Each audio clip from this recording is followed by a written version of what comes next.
Meeting was scheduled to begin at 6:15 p.m. and we will now call to order the Burlington City Council. The date is August 25th, 2025. We have a proposed recommended action on our first item on our agenda, which is to amend and adopt the agenda. Is there a motion on that item? Councilor Barlow. I move to amend and adopt the agenda as follows.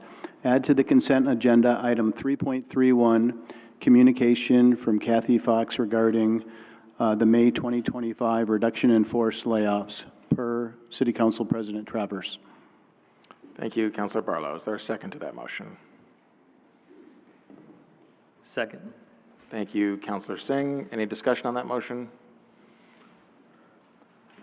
All right, and I will note that we are at the moment joined by Councilors McKnight, Litwin, and Carpenter online. And I see a chat here, Steve, that Town Meeting TV is muted, so we may be muted here. Okay. Thank you, Councilor Litwin. Can you hear us online now on Zoom? Yes. Okay, great. And can you see us? Are the cameras on in here? Yes. Okay, great. So if anyone online was muted before, we've just started the meeting. There is a motion to adopt the agenda as amended online on Civic Clerk, made by Councilor Barlow, seconded by Councilor Singh. Is there any discussion on that motion? All right, seeing none, we'll go to a vote. All in favor say aye. Aye. Aye. Any opposed? That's unanimous, so we have our agenda as amended. The second item on our agenda is public forum. It's set to start at a time certain of 6:20 p.m., but absent objection, we'll go ahead and open public forum now at 6:17 p.m. We will, as is required by our rules, first hear from Burlington residents here in City Hall, and then among those Burlington residents online. We will then repeat that process for any non-Burlington residents who are representing a Burlington organization or our Burlington property owner. And then we will repeat that again first here in City Hall and then online for any other non-Burlington residents. As a reminder, if you're online, in order to participate in public forum under our rules, you need to have signed up at least an hour in advance. Whether here in person or online, each speaker will be provided 2 minutes. When I call your name, if you're here in person, please come to the center table here. Make sure the microphone is on. You'll see the green light on the microphone itself illuminated. It's not the green light on the clock. There's a green light on the microphone itself. If that's on, then the microphone's on. And we'd ask that you please speak directly into the microphone. For those online, I'll let you know once you've been unmuted. When providing comments, please direct them to me as the chair and not to any other individual. It's of course important that City Hall remain a safe place for those who serve, those in attendance, and those watching our meetings. As always, we respect and value a diversity of opinions and perspectives on public issues. We ask, however, that all comments be free from individualized attacks, hate, harassment, obscenities, or other derogatory language about other people or groups based on any protected characteristic. We also ask that public comments please avoid conduct which is unreasonably loud, disruptive, or discourteous. If I interrupt a speaker at any point in time, it will be to politely ask that they please continue in accordance with these rules. If a speaker continues to violate these rules, then I reserve the right to end public comment for that speaker at that point in time. So with that, as mentioned, we will be beginning with Burlington residents who are here in person. And our first Burlington resident is Deborah Roseman, who will be followed by Ali Jalili.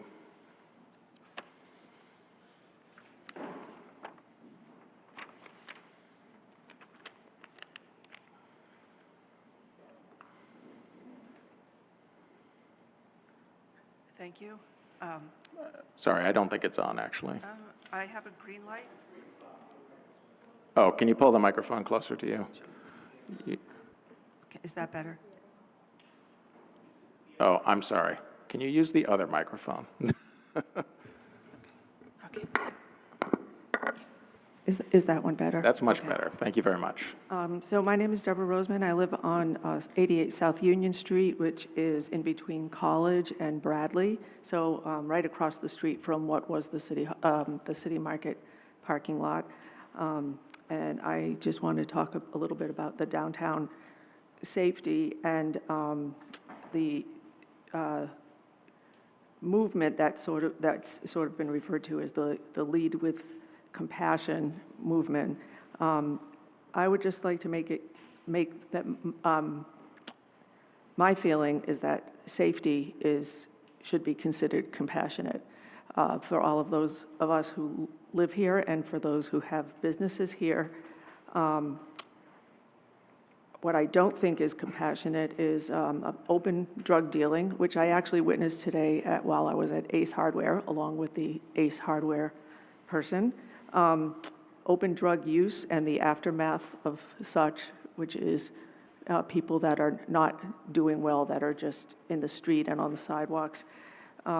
Public urination, public defecation, and vomiting, all things that have been on sidewalks and in grass at the park. Fighting, screaming, the non-cleanliness of the park in general. I was hoping maybe to go sit on the grass in the park today, and there was absolutely no way I was going to do that. No, it was not safe. And then we can move on to the bludgeonings and shootings, which I think is sort of a very far end of all the other things.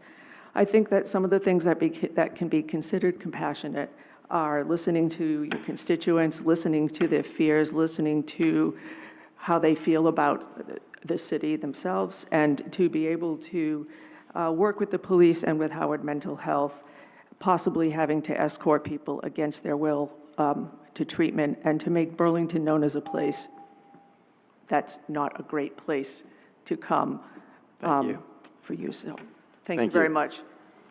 Our next speaker is Ali Jalili, who will be followed by Pat Levine, or Levin.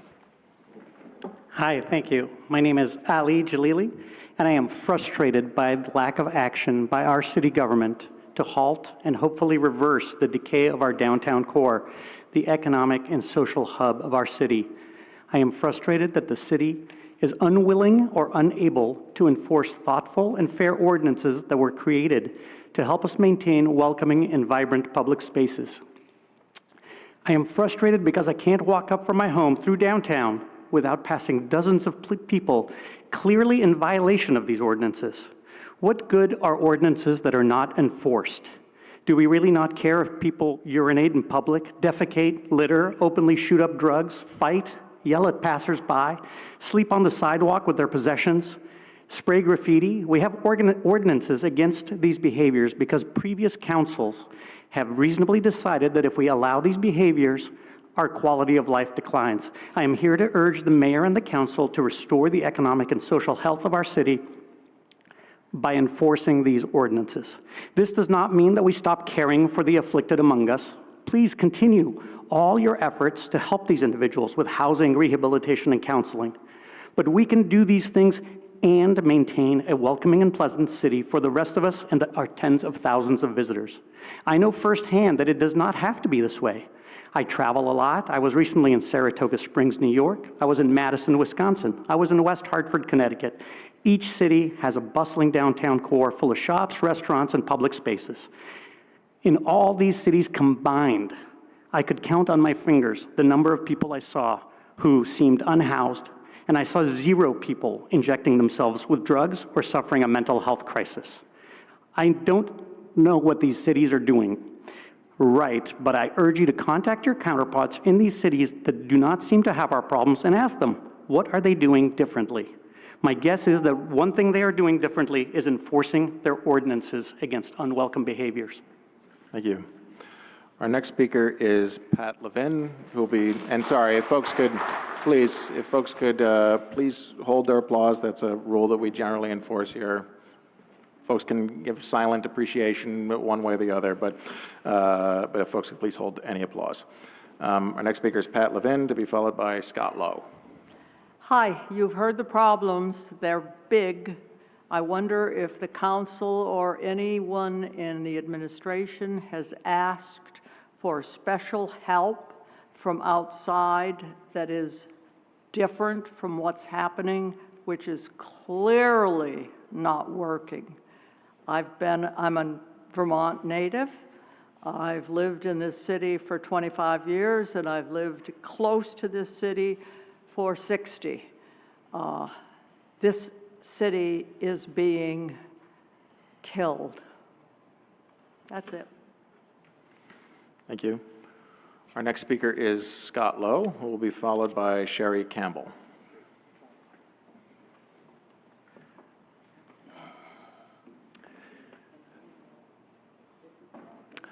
My name is Scott Lowe, and I live in Ward 5. I grew up in Burlington. I was raised here, lived almost all of my life here. I've seen the city go downhill ever since the 1980s. The defunding of the police and the problem with getting rid of law enforcement, the slow rehiring of officers is absolutely atrocious. The Vermont Police Academy doesn't even want, the graduates don't even want to come up here to Burlington because of how bad it is. And that is absolutely sad. There needs to be accountability. This started with City Council and the executive branch of the city with cutting costs and letting go of officers, not rehiring them, and we need to have them back because now it is absolutely atrocious in this city. City Hall Park is becoming dangerous for our visitors, our residents, and businesses that want to come here. A lot of businesses have left because of it. It's the same way in Battery Park. We cannot survive as a city if we do not enforce the values that we hold dear. Thank you. Thank you. Bless you. Our next speaker is Sherry Campbell, who will be followed by Sam Bliss.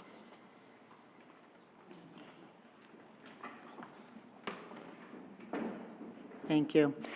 I want to thank you all for your service. You have a very difficult job. I've been in this community with a business across the park since 1999. It's a service business. It's the hair salon. And we also ran an apprentice program since about 2008.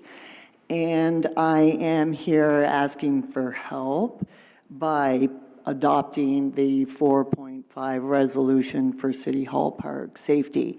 I have seen sit-ins, of course, camp-ins in this time, protests, marches, homelessness, mental health issues.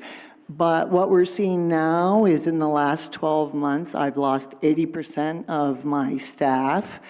The average tenure with me was 13 and a half years. Their average age is 34. We no longer have an avenue for a career path in the service business, all cited individually. Safety issues, safety issues in the park. We had instances inside the salon. We called 911. We have reports. We have numbers. We got response. I am asking you to pass this resolution. And I do note, I'm here every day at 7, having that uniformed police service person is very important. Thank you. Thank you. Our next speaker is Sam Bliss, who will be followed by Ed Baker. I did have another form here that didn't end up having someone's name on it. So as we get towards the end of this pile, we have 22 Burlington residents signed up here in person. As we get towards the end, I will list off everyone else that we have. And if I don't read your name, it's because perhaps this is your blank form. So please go ahead and fill out another one when we get to that point. But for now, we'll continue with the list. Thank you, Sam, who will be followed by Ed Baker. Thanks. I'm Sam Bliss. I live downtown in Ward 8. I'm a researcher at the University of Vermont and also a participant in Food Not Bombs, sharing food at City Hall Park every day since July 1st when we moved there. We all know about the housing affordability crisis. It's affecting not just Burlington, but everywhere. And it does seem like things are going to get worse before they get better. You know, we've got a federal government that's trying to cut Medicaid and food stamps and encouraging the criminalization of homelessness everywhere. And it really bums me out to hear folks in this town, my neighbors, blaming the victims of this housing affordability crisis, folks who end up urinating and sleeping in the streets because they got nowhere else to do those things. And and it also bums me out that we can't be more imaginative than calling for more police as the way to go about addressing this. You know, on the one hand, I'm hearing folks complaining that the police aren't doing their jobs, and on the other hand, also calling for more police at the same time. And I guess I'd like to encourage us to pay attention now that there are more street patrols now with the new police chief, to pay attention to whether that makes a big difference or really helps or not. And there's data on this too, and you know the last few weeks discourse in city council has kind of bummed me out as well, because the city staff paid by our tax money compile all this amazing data about police interactions and crime and stuff like that and where it happens in Burlington, and it doesn't seem like folks are paying attention to it or even like numerically literate enough to get it. So I guess I'll just conclude by saying there's enough to go around in this town. There's enough wealth to go around in this town, and we should think about sharing it. Thank you. Our next speaker is Ed Baker, who will be followed by Adam Franz.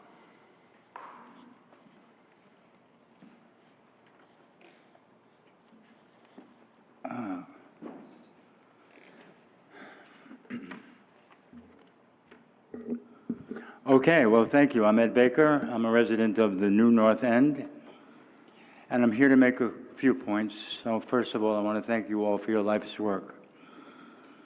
The number one cause of death in Chittenden County for people 50 years old and below is accidental drug overdose. To date, August 25th, 2025, there have been 21 deaths that are drug-related in Chittenden County.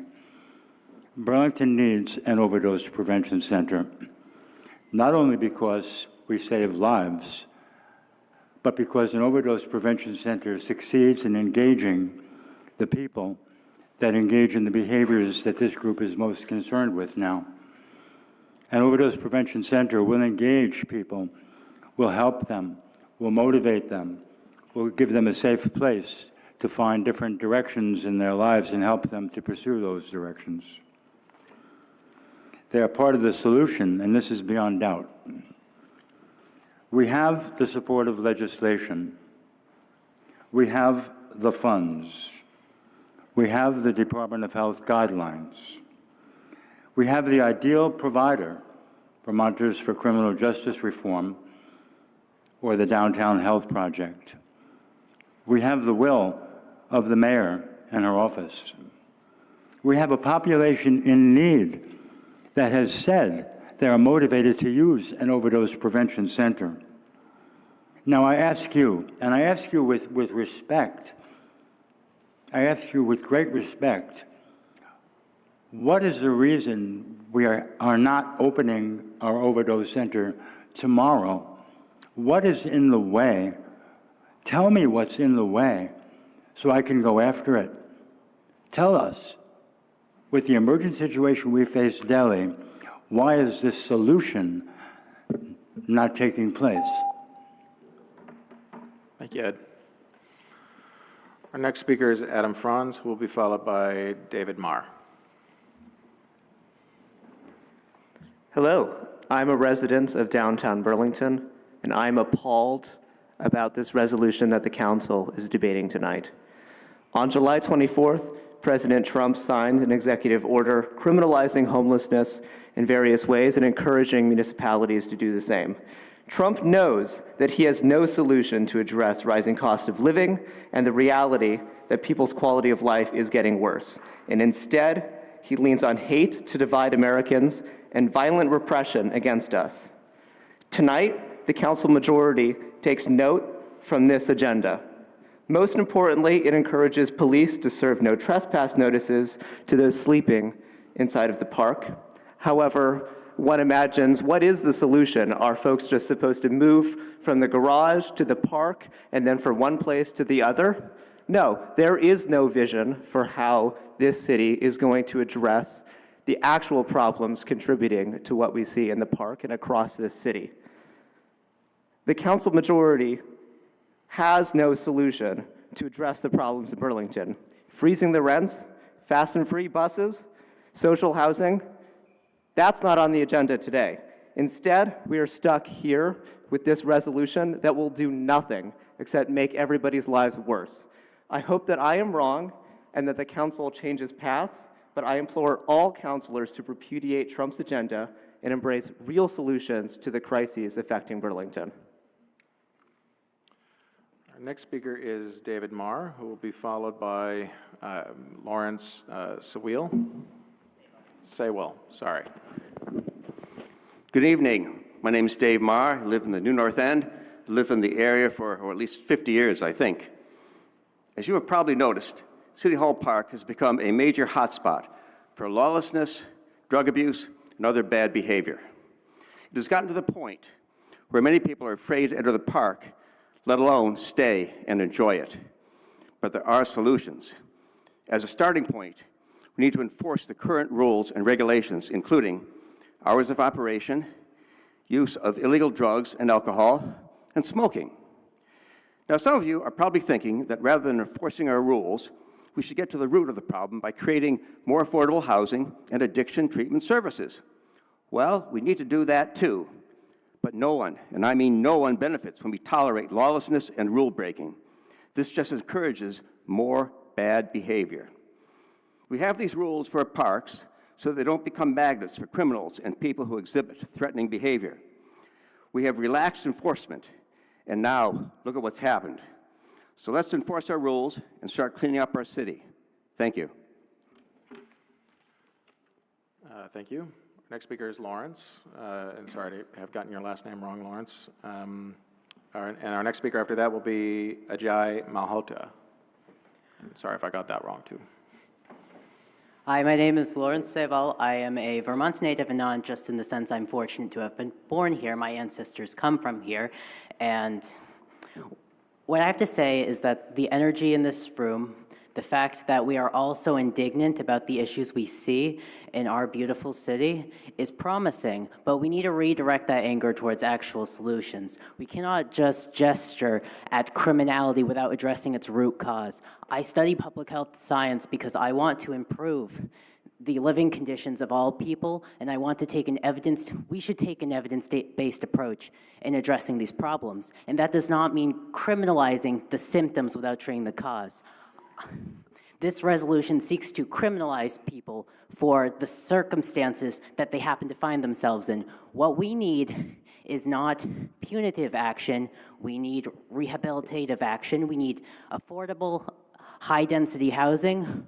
We need supportive services available. We need people who are who are qualified to deal with these mental health emergencies out on the streets.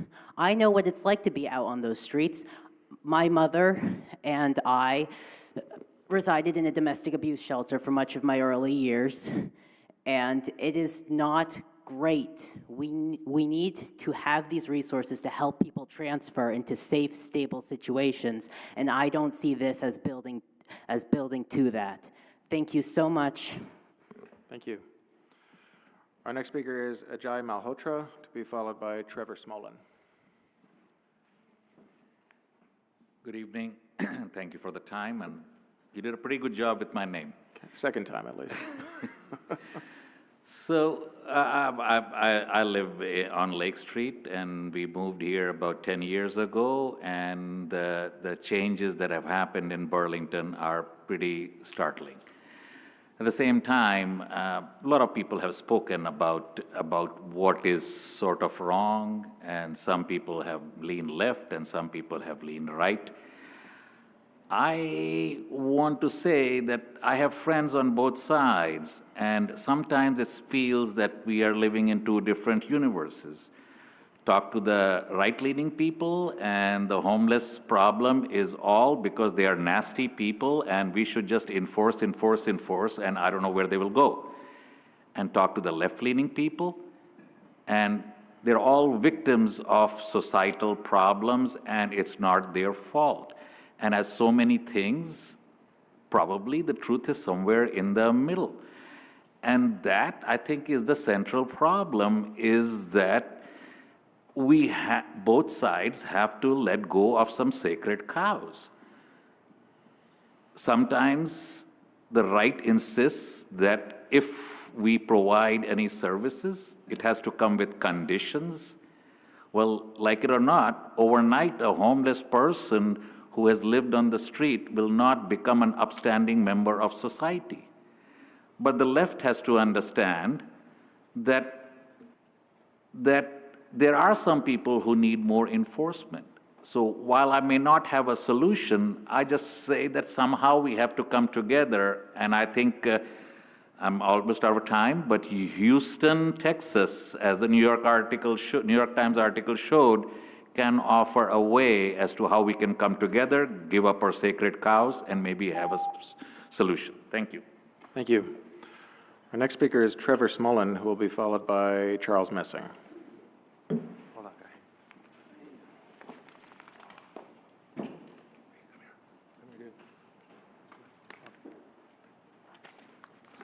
Hi, my name is Trevor Smolin, and I would like to encourage and invite any of the politicians or city councilmen or anyone to try out Vermont's Economic Service Program. It is a bureaucratic web of resources that don't actually exist, and it's just more phone numbers, essentially. I don't do drugs, street drugs at all, and I do smoke. I smoke tobacco and ganja, but essentially being out in this environment against your will is way more challenging.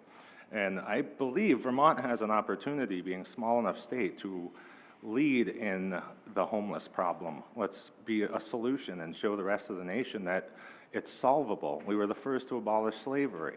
There is no reason that a town of 60,000 people cannot organize better than a hippie rainbow gathering out in the middle of the national forest. Like, the infrastructure provided is incompetent. Just something as simple as Salvation Army dinner not being cooked is going to lead to issues in the park. A lot of people rely on that as their one meal a day. Something that simple can lead to crimes, all of this stuff. And I understand, I totally understand the judgment, but I've never been convicted of anything. I don't have a parking ticket, nothing. Last night I woke up to someone shooting fireworks at my tent, and they're like bouncing off it, and that's a highly flammable tent. That's not safe either. I mean, you guys think that it's not safe to come out of your four walls with a locked door and walk around downtown? Like, try sleeping out here. Try it. I mean, truthfully, you have to have a lot of faith in something. And I don't have faith in humans, because it was like $1.9 billion Vermont has spent in the name of homeless since COVID. Vermont just won $29 million in a lawsuit against the OxyContin company. Where are the resources? The state of Vermont should be audited, essentially. That's actually what should happen. Thank you. Our next speaker will be Charles Messing, who will be followed by Bella Fern. And the person who had the empty slip earlier, they knew who they were. So I won't read the long list of names. I think we found that individual.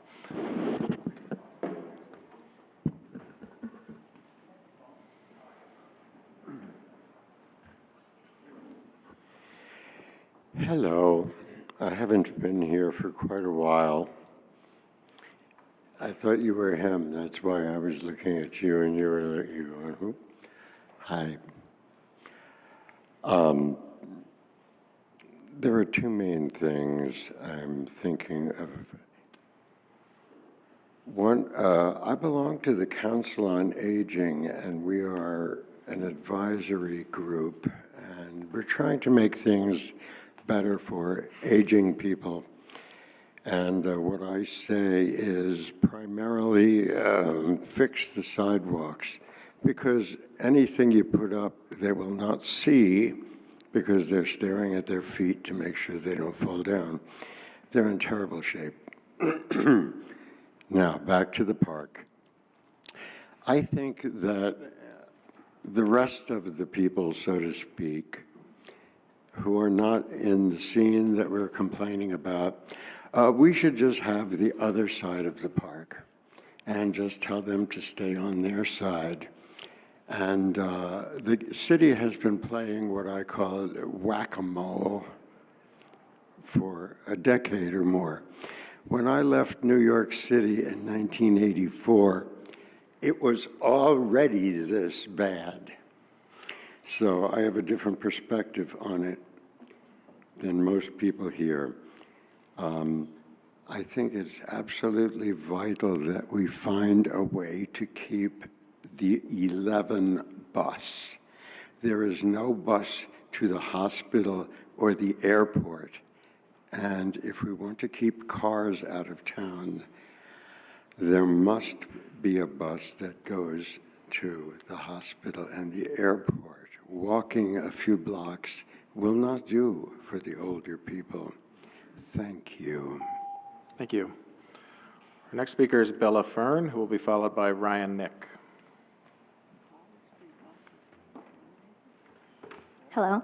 Hi, my name is Bella Fern. I use she, her pronouns. I'm a resident of Ward 3, and I'm speaking tonight to ask for your consideration on an amendment I'm proposing on the resolution relating to Safe and Accessible City Hall Park by Ben Travers. The current language, line 58, to convene a countywide committee of local, county, and state law enforcement agencies to develop a coordinated response to low-level drug trafficking involving Vermonters who are engaging in drug activity in and around Burlington. I propose an amendment to line 58, which is to convene a countywide committee of local county law enforcement agencies, the Restorative Justice Center, harm reduction and recovery providers, and community members with lived experience of substance use disorder, and so on from there. Low-level drug offenses are committed by individuals often sharing small amounts of substances, including young people, as well as those seeking to avoid withdrawal symptoms by selling and trading small amounts, including harm reduction, recovery, and professionals with lived experience. Alongside law enforcement will ensure a coordinated response to reflect the professionals' expertise. I will also just say that adding these voices to this space is an incredible asset. There's so much knowledge, especially for those who are living and experiencing this crisis firsthand. To conclude, I just wanted to say, I have printed out the language of the amendment I'm proposing, and unfortunately my printer only let me print one copy, but I'm happy to share that with you all, and just wanted to say that I put the amendment in green and titled the top. Thank you. Great. Thanks. If you could actually just hand that to Catherine, could she hand it to you? Okay. Thank you. Our next speaker is Ryan Nick, who will be followed by John Hill. Thank you, President Travers. Good evening. I'm Ryan Nick, a Ward 8 resident and Church Street employee, and I ask the Council to please pass the resolution for a safe and accessible City Hall Park. City Hall Park is a public space and should be open and accessible for all of Burlington's residents and visitors. Our current approach to these issues facing our city is not compassionate for anyone.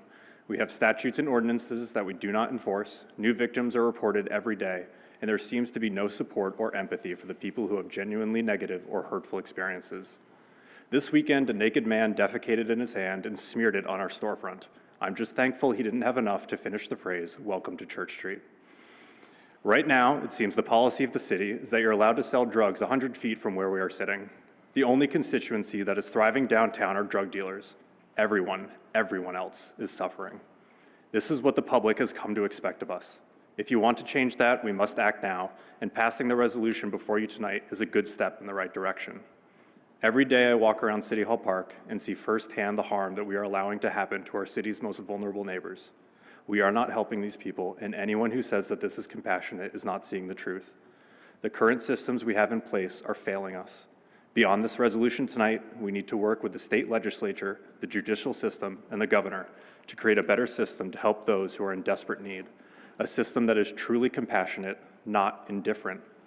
The current game of hot potato is beyond infuriating for those of us who are downtown every day and feel powerless to turn things around. When we see those who can make a difference pass the buck to someone else and abdicate their responsibilities and duties to our community, we feel betrayed. We need to work together to fix these problems, and there is a lot of capacity and willingness in our community to help. So again, I ask that you pass this resolution tonight and redouble your efforts to turn the city around. Thank you. Thank you. Our next speaker is John Hill, who will be followed by Lee Morgan.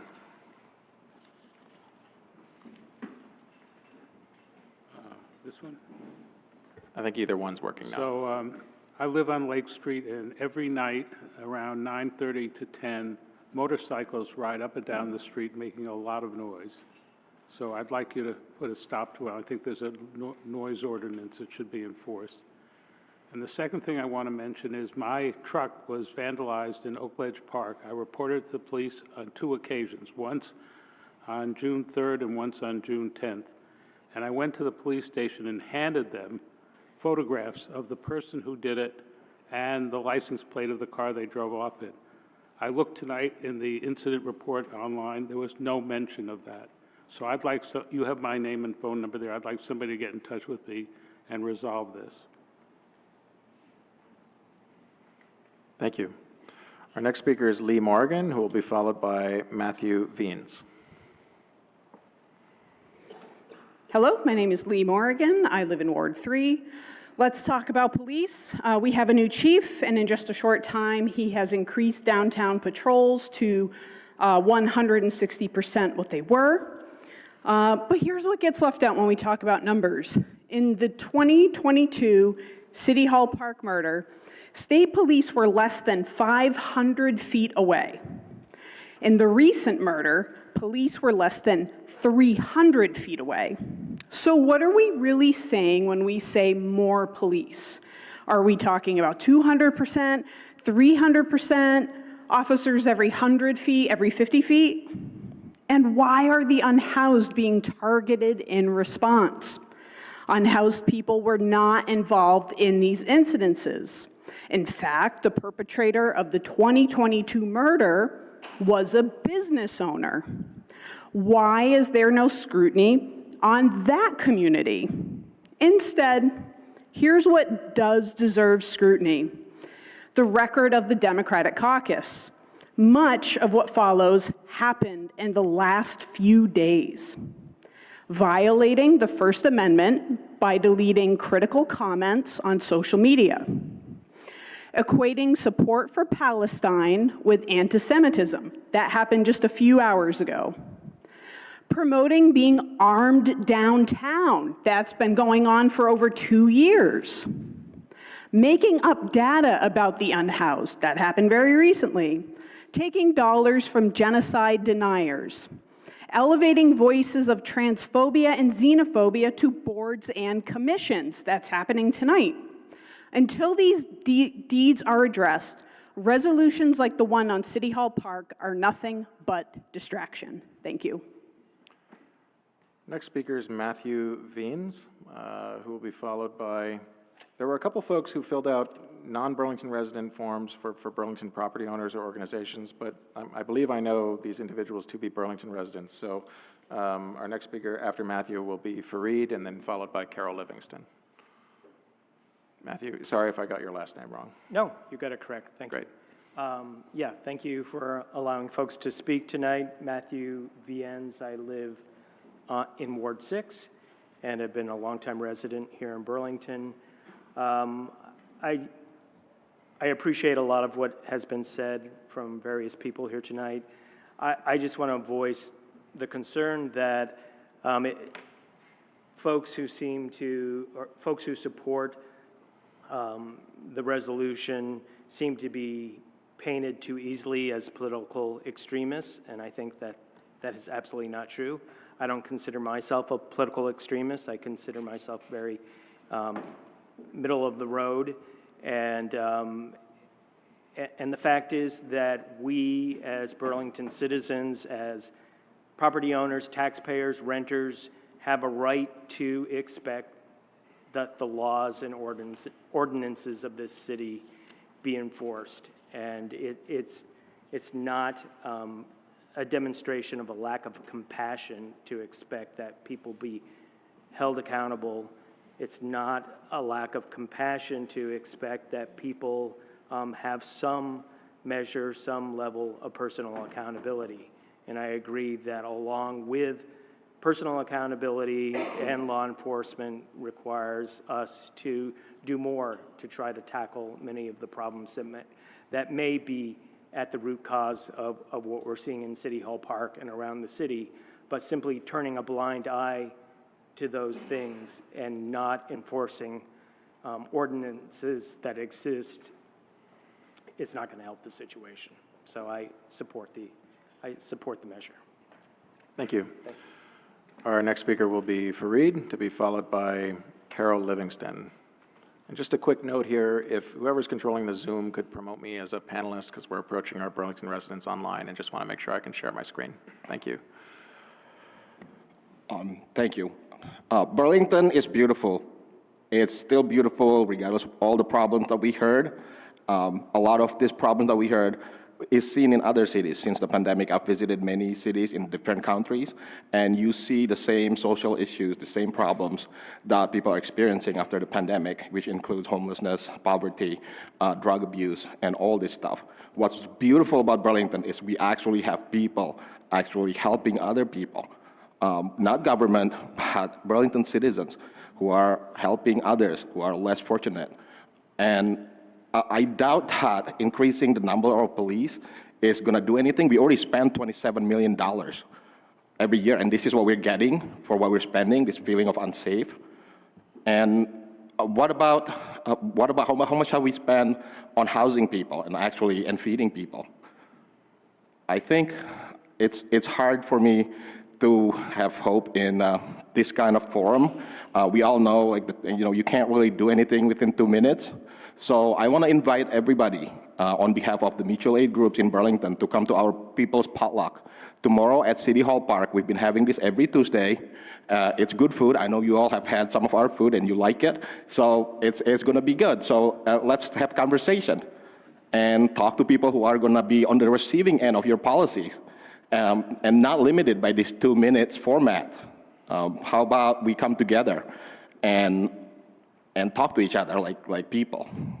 So please come to our People's Potluck tomorrow, City Hall Park, 8 o'clock. Thank you. Thank you. Our next speaker will be Carol Livingston, followed by Will Keaton, and then our last Burlington resident signed up here to speak in person will be Cheryl Green. Good evening. Thank you so much for opening this time for us. I'm Carol Livingston, a resident of Ward 1 and member of the Ward 1 NPA Steering Committee. Thank you all so much for your hard work and your commitment to this city. I am concerned about the approach that several city council members are taking in response to our city's challenges with homelessness and drug abuse. It is crucial that we work together to address these problems, that our city councilors work collaboratively and cooperatively with the mayor. The mayor's office is focusing a lot of time and experienced thinking to develop creative and effective responses. I ask that the city councilors support these plans and shift their efforts from setting deadlines, gathering faulty data, and creating resolutions that short-circuit collaboration.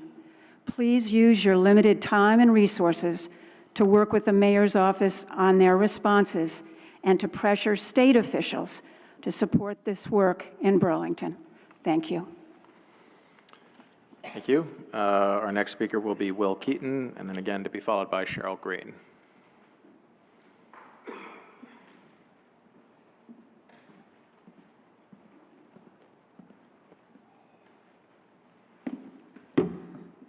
Hi.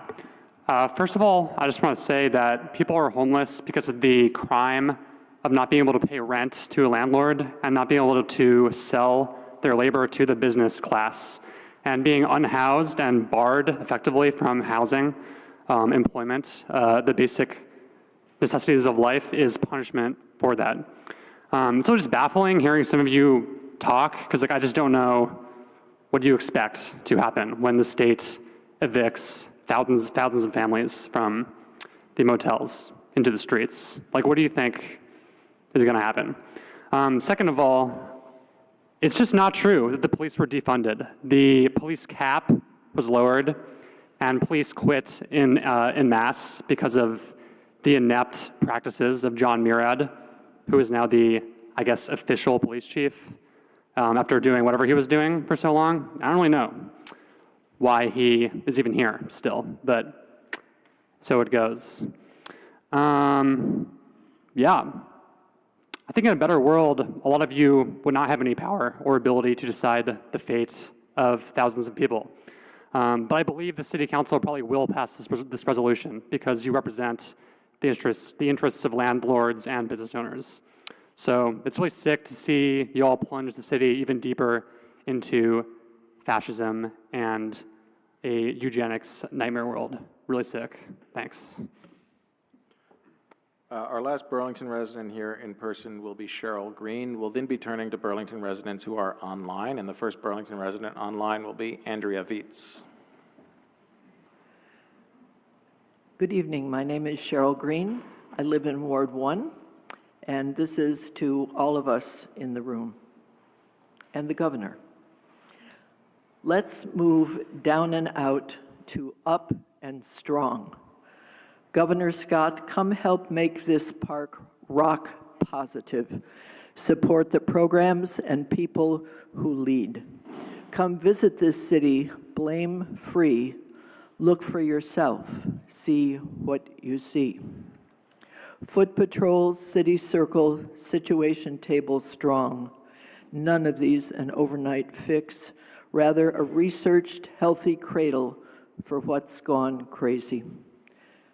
Sarah McMahon with her Parkinson's dance plan. Last Friday afternoon, those dancers saying, "Yes, we can." A crowd of watchers full out across the park lawn, joys and tears and sunflower strong. Come one, come all. Play in the park. Play in the park. Participate in this giant potluck. What can we each bring? Stay away, and you give up your personal power to those who are bullying in the park. Join the glee. Kids flying through the fountain. Get your own sleeves wet. It's a sure bet. We are each part of what's needed. Governor Scott, you too. Come help make this park rock positive. Support the programs and people who lead. Come visit this city blame-free. Look for yourself. See what you see. Thank you. And that was our last Burlington resident here in person. We'll now turn to Burlington residents who are online. And the first Burlington resident we have online is Andrea Vietz. Andrea will be followed by Julie Masuga. And do we see Andrea online? All right, Andrea, you should be able to unmute yourself. Let me just share my screen here. All right, please go ahead, Andrea. Thank you. Good evening, everyone. I'd like to echo what our last speaker said. What can we each bring? I think that's a marvelous idea for all of us to focus on. I also want to take a moment to urge you to consider the recommendation of Bella Fern, an amendment to include service providers and people with lived experience in the convening of folks to address the issues in City Hall Park and elsewhere in the city. I'm going to move on to talk about senior services, my usual topic. I want to announce that I'm so pleased that the city, the mayor's office, and Parks and Rec have come to an agreement around transportation for folks who were being served by the Core Senior Center from one person. I'm so happy I won't have to stay home alone. It's a life-saving change for these folks. We are still working, trying to find solutions and provisions for meals and funding for the Heineberg, as noted in the adoption of the Age Strong Burlington Plan on May 19th. And we're working with CDNR on next steps with that plan, including especially involving that plan or weaving that plan into city departments. I want to thank everyone who's been working so hard on these issues, and I think that the work will continue. And yeah, I'll leave it there. Thank you so much. Thank you, Andrea. Our next speaker will be Julie Masuga, who will be followed by Leaf Toronto, and let me just reset the timer here, excuse me, and Julie, you should be able to unmute yourself. Go ahead.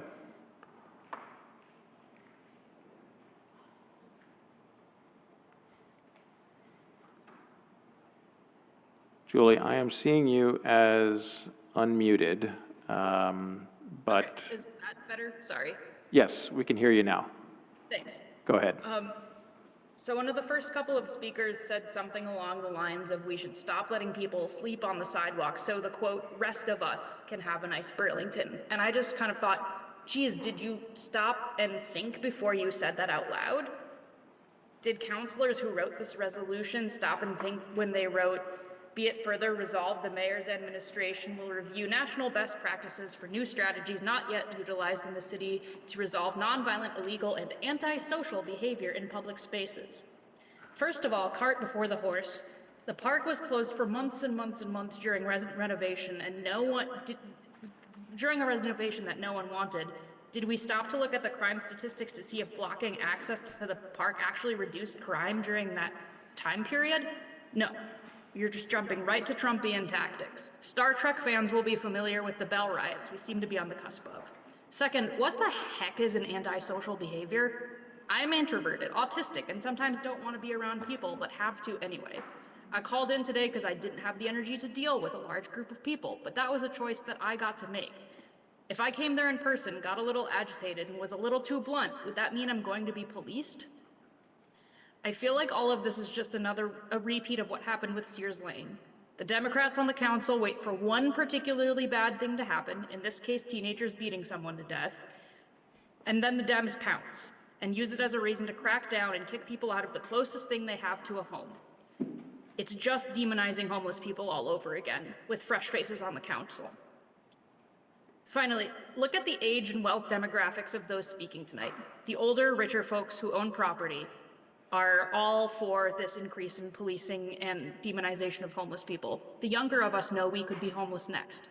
We want a better future, and we want to bring everyone into it with us. We don't see a future for ourselves with the way things are now, and more police won't help. Thank you. Thank you, Julie. Our next speaker will be Leaf Toronto. And Leaf, you should be able to unmute yourself. Thank you. Hi, can you hear me? Yes. Thank you. I'm Leaf. I use they, them pronouns. I live in Burlington, and I do de-escalation work and trainings professionally. And one of the first things we talk about in those trainings is the difference between actual danger and feelings of discomfort, and how to distinguish between the two. And I want to ask folks tonight, which are you actually acting on? Are you concerned because you saw a poor person, or because someone is actually threatening you? I am a visibly queer person, and I feel much safer in City Hall Park than I do at the airport at 3 a.m. being harassed by ICE officers.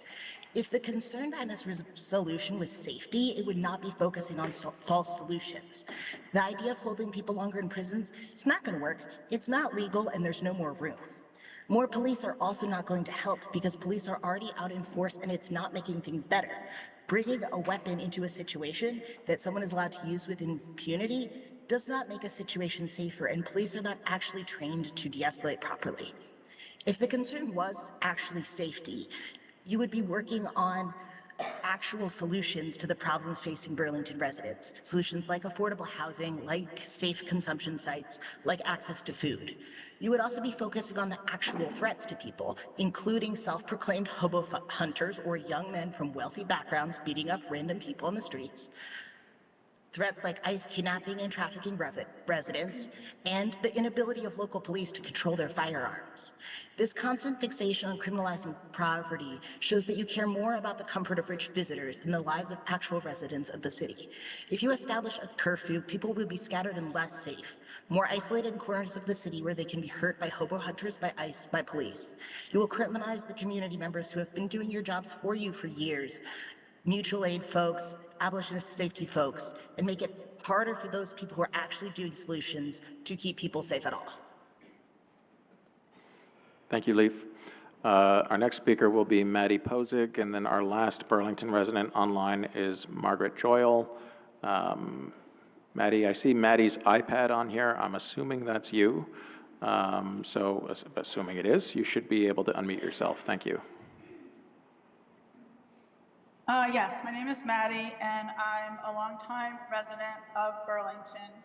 When I think back to when I first moved here, I felt very safe. I came here from New York City, and Burlington was a sleepy little town to me. I never locked my doors to my car. I never locked the door to my house, and I felt very safe. Fast forward now, I'm a senior citizen, and I don't feel safe at all anymore in Burlington. And I'm hearing a lot about speakers saying, you know, I'm criminalizing the homeless, and I don't want to look at the homeless, but that has nothing to do with it. Right now, if I wanted to walk downtown from my house to the lakefront, people are coming up and they're panhandling, they're kind of demanding money from me. I feel very uncomfortable, and I feel afraid.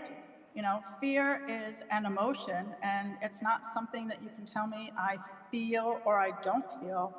That is how I feel going downtown, and certainly going by City Hall Park. I don't even go into the park at all anymore. And when I think back to when my kids were little, we went there all the time. I was never afraid. My car's been broken into multiple times. People have been on my front porch. I've had to buy Ring cameras to make myself feel safe. And so I'm totally in support of the Democrats' resolution.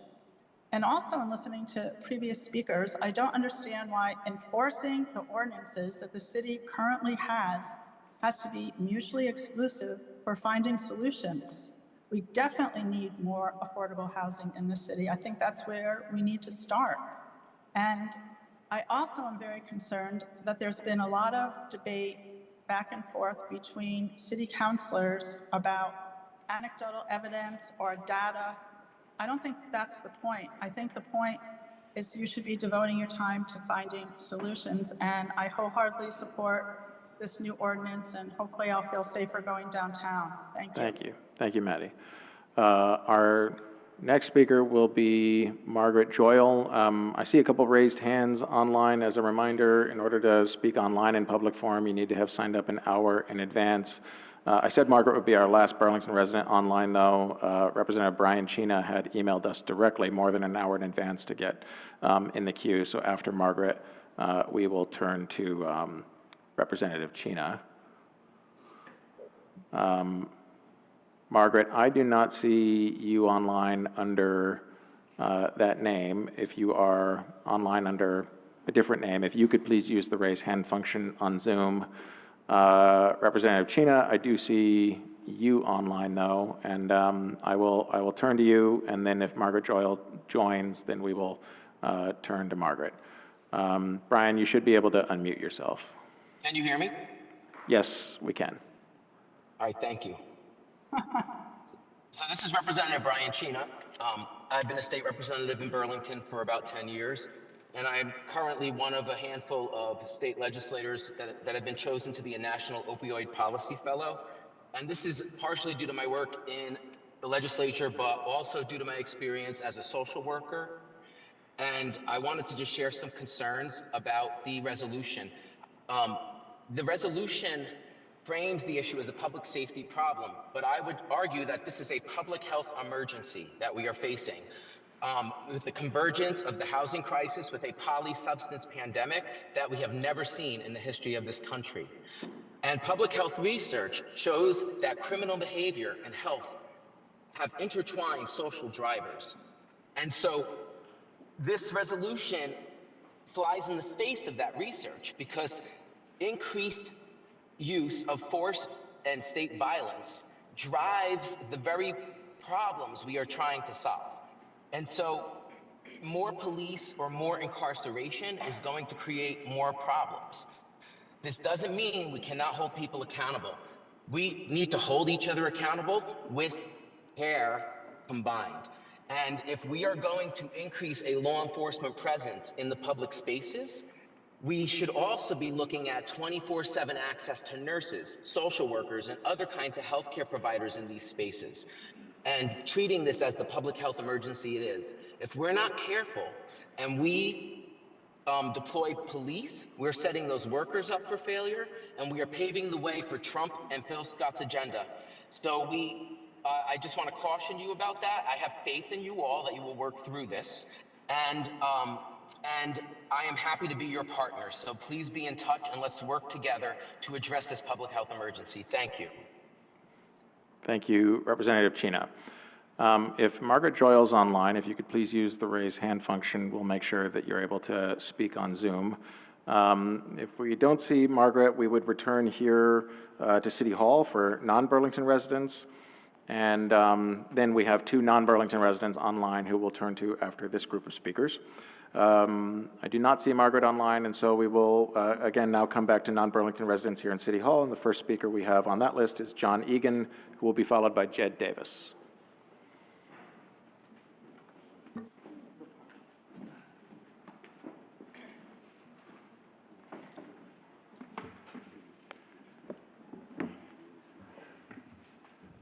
Thank you. My name is John Egan. My wife, Maura Connolly, and I started Mad River Distillers over a dozen years ago. In 2016, we opened our tasting room on the corner of St. Paul Street, Main Street. We did that because we couldn't think of a more iconic location to showcase our products in Vermont to the world, and for a long time, it's been great. Since 2024, however, we've lost all of our staff. Every single one of our staff members quit, in large part because they felt unsafe. Often we or other business owners would have to walk staff to their cars, and we don't close late. We close at 9 or 10 o'clock at night. Customers consistently tell us they no longer feel safe coming down here because of the park. We've seen our revenues this year fall by over 50%, so we're in a sort of an unsustainable position. And I don't think we're alone. I mean, I was walking down Church Street this afternoon, a lovely summer day, and it was a ghost town. If you go into the park right now, I'd say 90% of the people in the park are homeless, have mental health issues or drug problems. And, I think it's largely because the, city is not enforcing the regulations. I think the proposed resolution would be great. I think it's important. And I think compassion is important. I think we need to help those in need. But it's also the case that the city cannot let its economic and cultural heart be destroyed through inaction. It's easy to confuse, indifference and inaction with compassion. If the residents of the city no longer feel safe, if the businesses are shutting their doors, it'll be impossible to help anybody. So I think we need to really sort of focus on how to bring back the park, make people feel safe, make businesses feel like they can come here and support the city. Thank you. Thank you. Next speaker is Jed Davis, who will be followed by Kathy Fox. First, I'd just like to say thank you to you all, members of the City Council, Mayor, members of the Police Department, city staff. I have tremendous admiration for what you do. You bring a lot to the city. You all have big jobs, and they're important jobs. Thank you very much. I have a slightly different but related topic. I'm here with a very simple plea. We need our City Council to find ways to work more collaboratively. Keep your eye on the ball, stay focused on Burlington, Vermont issues. Improve kindness and professionalism in your work and dialogue with each other, both inside this room and outside this room. I took some time this weekend and I looked at, I believe, all of your campaign web pages. To be honest, it's hard to tell them apart. You all discuss the same issues: affordability, community safety, housing, climate. Different ways of getting there, but not a lot of daylight in the top line items. You could almost swap the names around, and I'm not sure you could tell the difference in some cases. As an outsider looking in, I think you all have much, much more in common than you do apart. So find ways to work together. Mix up your seating arrangements. Have some potlucks. Have President Travers rent out a ropes course. Do some trust falls. Do some excursions. Build some bridges, focus less on differences and less on scoring points, and focus more on results. Your community needs you. Your mayor needs you. We all need you. We need you to be a great team. We need you to come up with big and bold ideas. And this can only happen if you're pulling in the same direction. Sometimes it feels like you're not. Thank you. Thank you. Our next speaker is Kathy Fox, who will be followed by Pat Burns.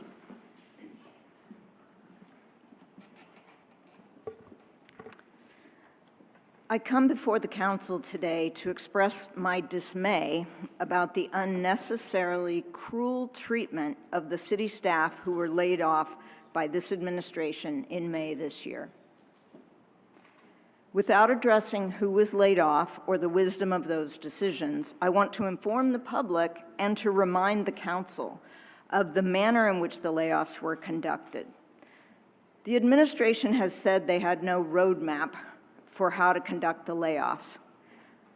AI gave me a detailed roadmap in under 5 seconds about best practice in conducting layoffs, and every single step outlined was more humane and transparent than the process that this administration chose.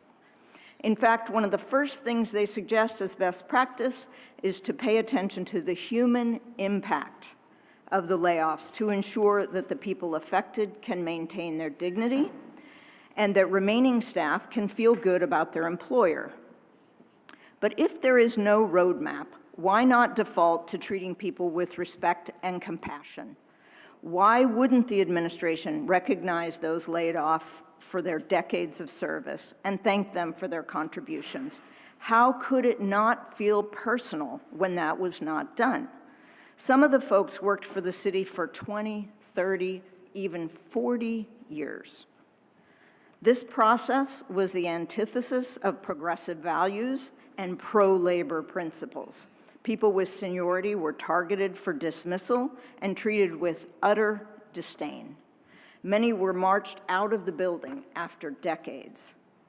I implore the administration to have the humility and the decency to right this wrong. The city needs to reckon with the harm done by this process and to make sure it never happens again. I would hope the council will make clear that the city does not condone such callous indifference to its own workforce. Thank you. Thank you. Thank you. Our next speaker will be Pat Burns, to be followed by Leslie Wells. Pass, okay.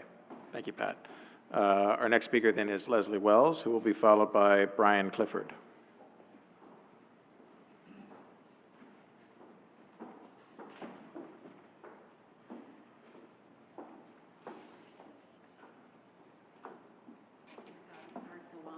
No worries. Well, first of all, thank you very much. Really appreciate this opportunity.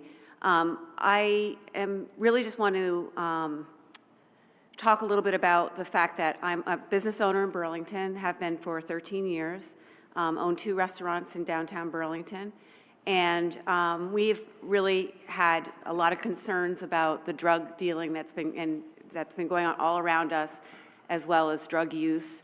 And I know it's difficult to express how upset my staff is, how they do not feel safe. And my job as an employer is to, number one, keep my 75 employees safe, and to make sure that they are able to be in a situation where they are thriving. The construction, the kind of blatant drug abuse, and the concerns that many people have about coming downtown. I have friends that tell me every day they're not coming downtown to downtown Burlington. Our receipts are down over 30%. And so as we, as small businesses in Burlington are economic drivers, they employ people, we feed people through nonprofits, we give a lot of ourselves, we're community partners, and it would be very sad to see businesses close down. And so I'm asking that the number one, that ordinances be enforced, and that we can count on people to do their job in that respect. I can assure you that I understand how complicated this is. I don't want to see more police on the streets. That's where I come from.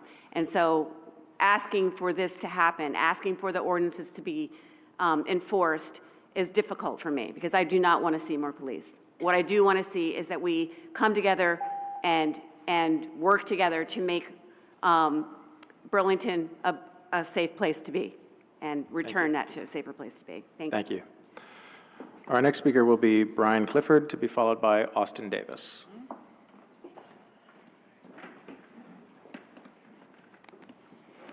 Good evening. My name is Brian Clifford. I do mutual aid stuff, and I oppose the institution of a curfew in City Hall Park, and I'd like to talk about some data from the Burlington Police Department. It's my opinion we're debating another public safety resolution that wasn't informed by police data. I do hate centering food, not cops, but I see a pattern of public safety policy that is not being informed by research and analysis. In the 5+ years that Food Not Cops held lunch at the garage, there were 133 police incidents recorded. That's 2 incidents a month. This is for all hours of the day. Between 1 and 2 p.m., there were 12 incidents in 5 years. There were 5 total arrests, only 1 of those occurring during the lunch hour, according to the data. In the month since Food Not Cops left, there were the same number of police incidences as in July 2024. But what about City Hall Park? The park seems to be in the top 15 or so locations in terms of police incidents, but it trails behind many locations in and around Church Street Marketplace. Looking at the past 10 years of citywide arrests, the park accounts for less than 1% of arrests happening between midnight and 6 a.m. Incidents in the park during that time period account for less than 2% of citywide incidents. Looking at Chief Burke's tenure, which has coincided with the record volume of police incidents, the percentage of incidents does increase to around 5%, but arrests seem to be actually down. What does this last part mean? It means that police have already increased their presence in Burlington to historic levels, including in City Hall Park. It means we're talking about maxing out BPD capacity and paying to mobilize outside police agencies to a time and place that sees less than 1% of arrests happening in our city.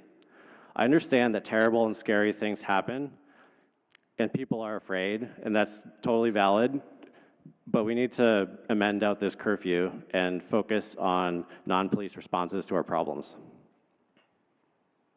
Thank you. Our next speaker is Austin Davis, who will be followed by Kathleen Voigt-Walsh. Good meeting. My name is Austin Davis, and I'm a longtime resident of Burlington who now I live in Winooski. I'm here tonight to convey the support of the Lake Champlain Chamber for the resolution put forward on advancing greater public safety and accountability and security within this city. We need our leaders to lead with solutions that live within our reality, our budgetary limits, and prioritize the safety and well-being of all who utilize the downtown. Change is needed urgently. I think one business owner recently put it very well. Objectively, it doesn't feel like the current strategies are working. I don't see any populations that are succeeding. The current state of Burlington is not serving anyone well. Our businesses are seeing increased taxes and fees for less service, and in most cases, facing decreased sales. They continue to ask for change at the local and state levels without seeing any. Meanwhile, our unhoused populations are subjected to political rhetoric rather than sustainable solutions ever since the legislature and the governor together scaled back the general assistance program due to it being unsustainable without federal pandemic dollars.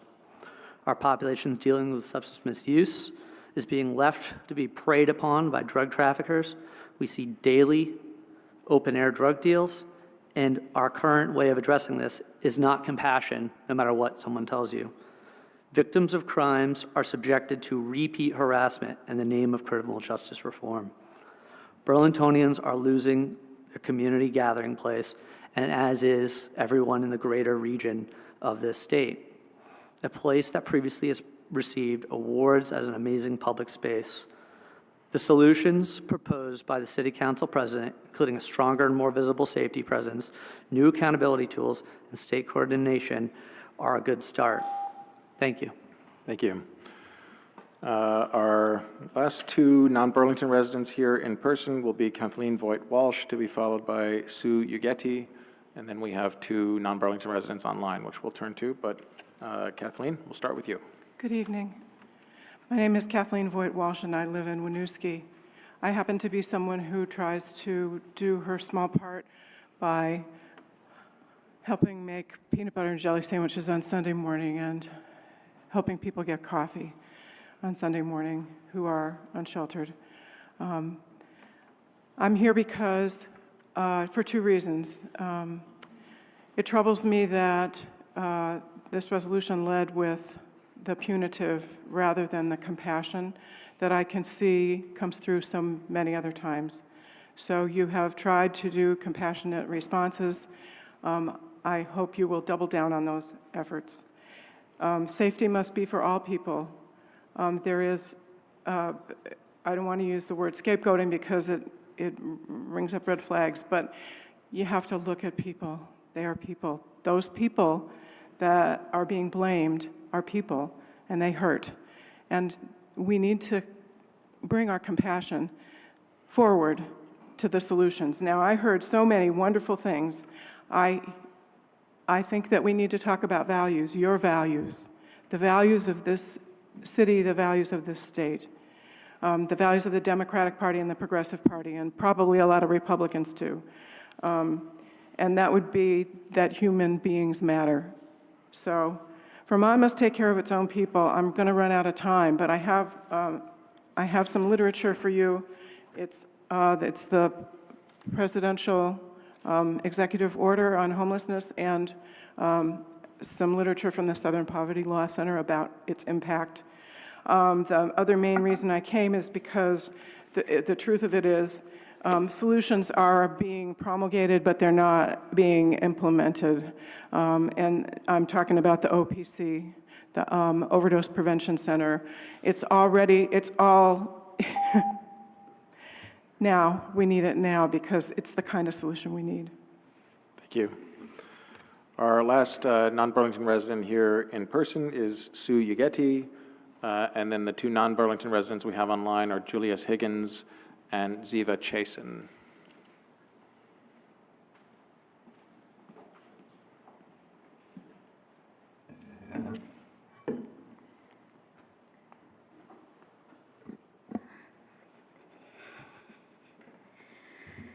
Good evening, my name is Sue Getty. I live in Essex. I feel like some of you are familiar with me at this point.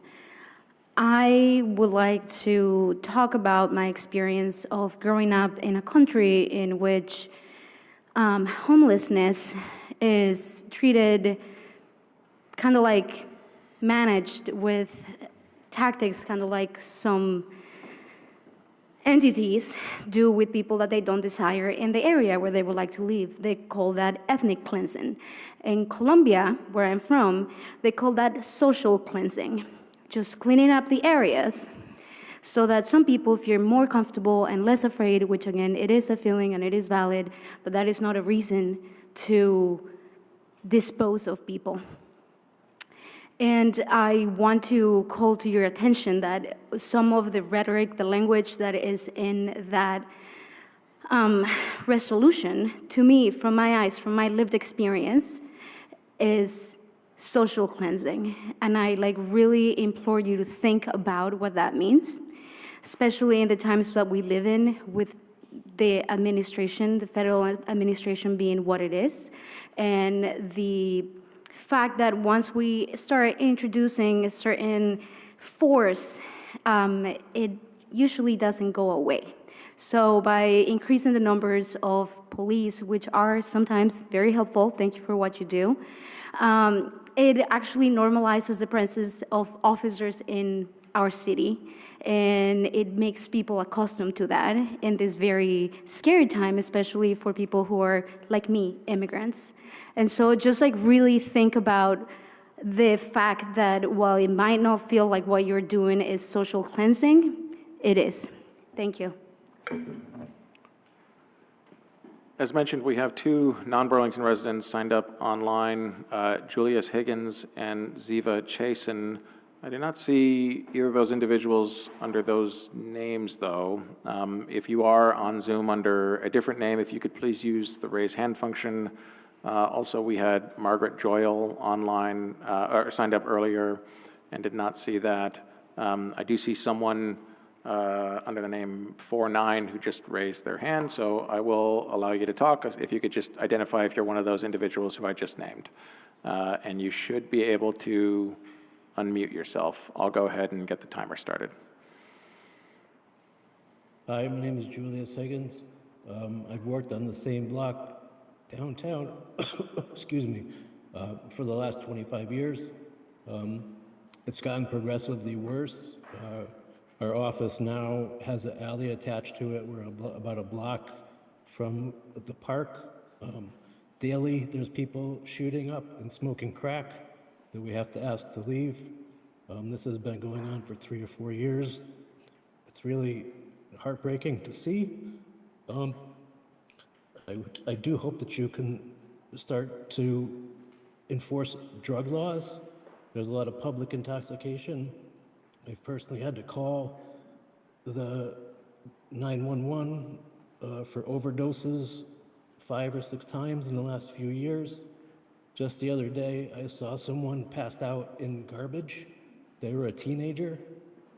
Ignoring drug laws is not helping these people. It's just enabling abuse. The park I walk through every day, there's open drug use, public intoxication, and laws need to be enforced or laws need to be changed. Thank you. Thank you. I do not see Ziva Chasen or Margaret Joyle online. Again, we'll just give you one other opportunity to raise your hand if you're under a different name.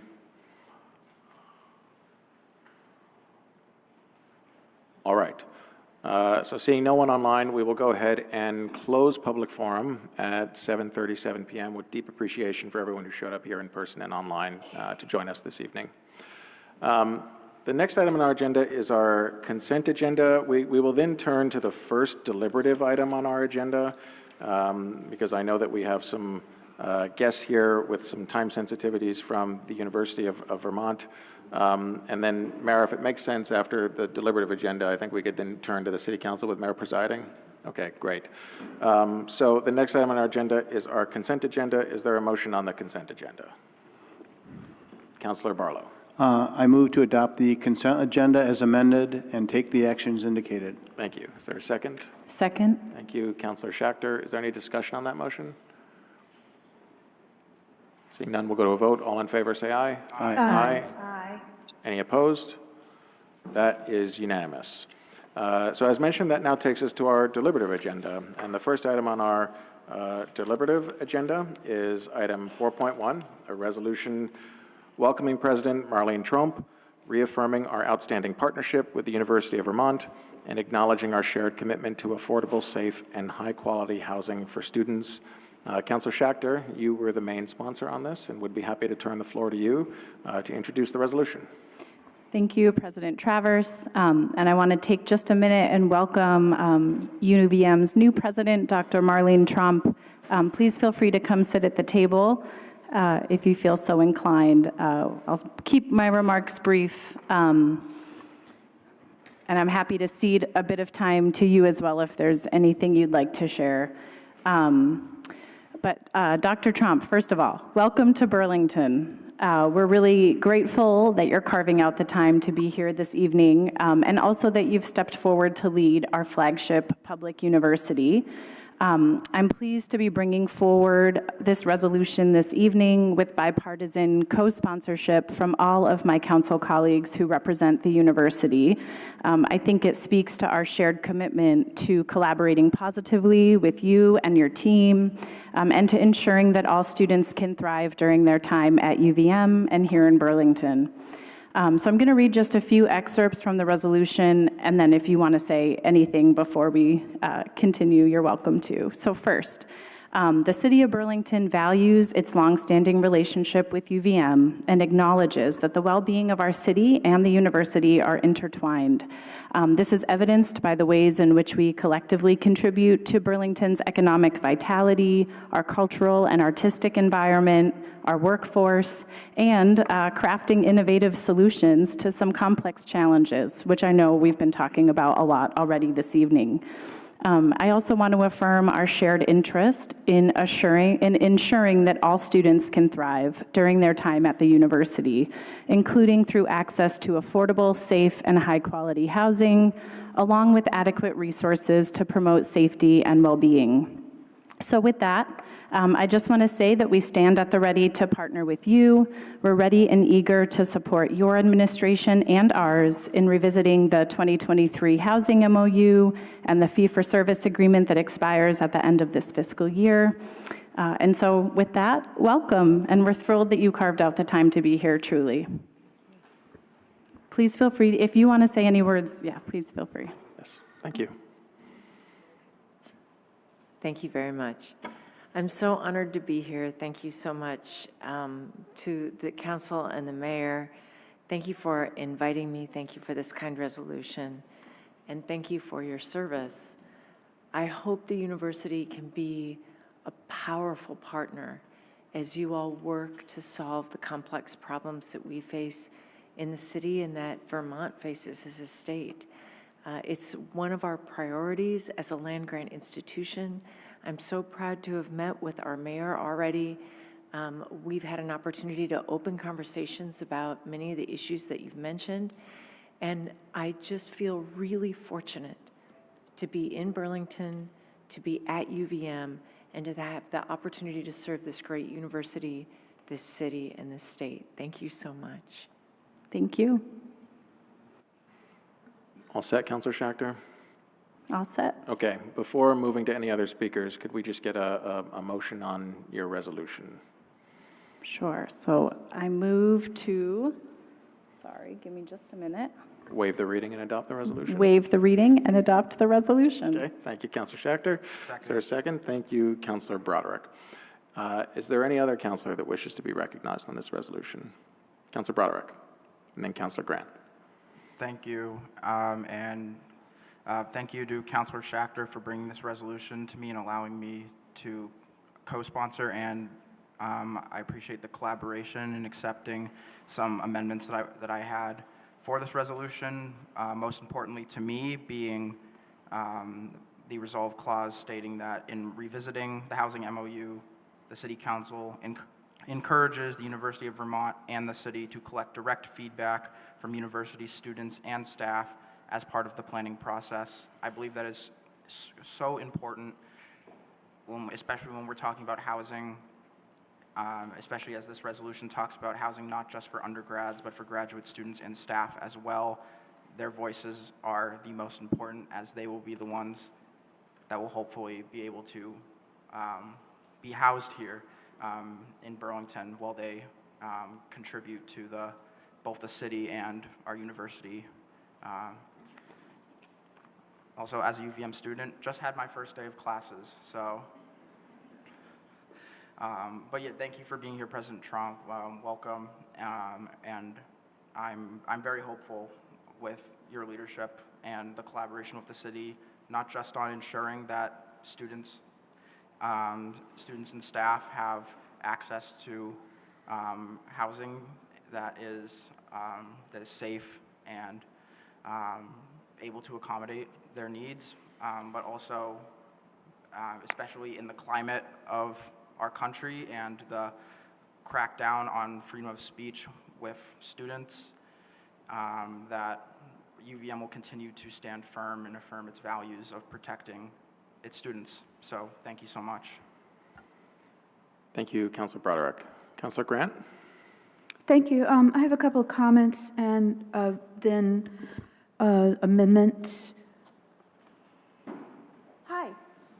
I didn't realize you're going to walk away from the table, but thank you for being here. And I want to agree with what my fellow councilor Broderick just mentioned. And I just wanted to add a few things. I'm very excited to see the conversation around the MOU start again. A couple of things that I would like to see taken into consideration.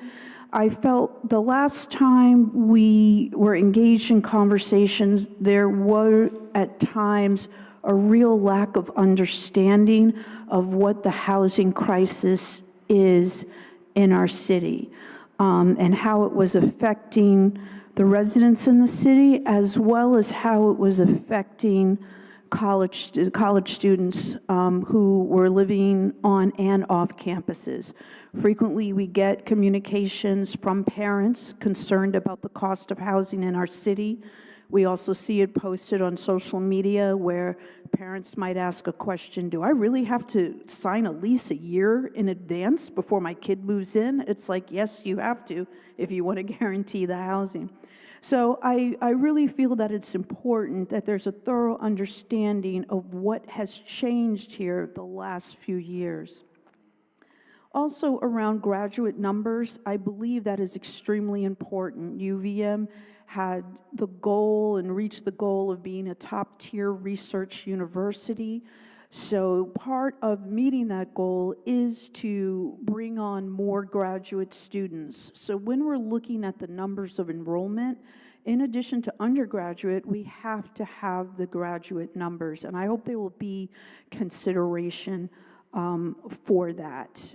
Thank you. And then the amendment I wanted to take was just a change on line 35, support for a comprehensive plan.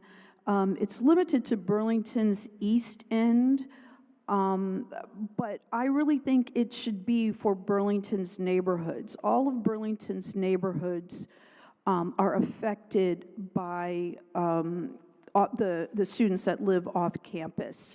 East End, of course, is right there. But the Old North End and the downtown districts are right there as well and have a huge population of off-campus students. And we can start to go into Ward 5, which also has a population of students. So I think we have to say that we have to look, as part of this conversation, what each of the neighborhoods is dealing with in terms of making this, comprehensive area plan and how that will look, because we have to really look at housing in terms of how many students can the university house, in what timeline, and then that gives the city more predictability about what units could free up for non-student housing. So I am just advocating that it represent Burlington's neighborhoods, and then I'm sure we would be discussing the individual neighborhoods throughout the discussion of the MOU. So I hope that that is a friendly item. Thank you. Okay, thank you, Councillor Grant. So to confirm here in line 35, you're suggesting that the two words East End be replaced with neighborhoods? So Yes. it reads Burlington's neighborhoods? Okay. Yes. Is there a second to Councillor Grant's motion? Second. Second by Councillor Litwin. Councillor Schachter, I will turn to you first, as is our practice. Are you friendly to Councillor Grant's amendment? I totally understand the reasoning for it. Do we have Charles Dillard in the room? This was a conversation in crafting the amendment that I know we've been talking specifically about a comprehensive plan for the East End. I don't think that has to be at all mutually exclusive with a broader conversation around housing across all the neighborhoods impacted by students. But I don't know if you feel strongly one way or the other about that specific wording. Thank you for being in the hot seat. Just before giving the floor to Councillor Dillard, I think we'll give some flexibility here. Sorry, not Councillor Dillard, Director Dillard. I think we'll big demotion there, Charles. I think we'll give some flexibility here before giving you a final answer here on whether you're friendly to the amendment. I think, okay. Director Dillard, if you could provide some feedback here, and then we'll turn back to Councilor Can Shacker. you just, I missed the first part of your. I think to generalize the question here, the resolution as it stands right now asks for a comprehensive plan for Burlington's East End. Yep. Councilor Grant has raised the question of, because student housing is found across the city, whether or not the resolution should be asking for a comprehensive plan for Burlington's neighborhoods. That's the suggested amendment, as opposed to saying Burlington's East End, as mentioned by Councilor Shachter. Saying Burlington's neighborhoods doesn't necessarily have to be exclusive of the East End. And I think Councilor Schachter's just hoping for your feedback on whether or not, if she's friendly to the amendment of changing East End to neighborhoods, whether or not that's detrimental to the resolution that's been put forward this evening. Is that correct, Councilor Shachter? Yeah, I think the big question is a comprehensive area plan. I don't know if that's something very specific to like what we've been talking about doing with the East End as opposed, anyways. Yeah, I think it's entirely appropriate. The context here is that the medical center memorandum of understanding that was adopted earlier this year addressed a plan for the East End, mostly because of the issues that were pertinent to the medical center's growth affect the area directly around the medical center. It is clear, though, that the university is much larger as an institution, and it has many more students, many of whom live in the Old North End. I think that we need to do an Old North End area plan in addition to an East End. I'm not sure we would do them together. That's something we can talk about, but they both need to be done. They're two areas of the city that have not had that kind of process. So yes, I think it's entirely appropriate. Great, thank you. Thank you, Director Dillard. So Councilor Shachter, to sort of turn back to you, are you friendly to Councilor Grant's proposed amendment? Yes. Okay, and then I'll turn to Councilor Broderick, who seconded Councilor Schachter's original motion. Are you friendly to it as well? Yes. Okay. So the resolution will then be considered amended as proposed by Councilor Grant. Thank you, Councilor Grant. Do you wish for the floor back? No, I'm all set, thank you. Okay. Councilor Litwin, I saw your hand raised earlier. Did you still want to get in the queue? Yes, thank you. Okay. Go ahead. Lower hand. Sorry. I'm traveling and everything's a little different. I just also wanted to echo Councilor Schachter's remarks and thank President Tromp for joining. I'm a UVM alum. I worked at UVM for almost a decade. And so I'm grateful to have new leadership and this opportunity for a reset. So I encourage this administration, our council, and UVM to have a strong, committed relationship to each other. And I do think that it's worth mentioning that I think we both have a lot riding on public safety as we are discussing in such great detail tonight for both of the populations that we serve.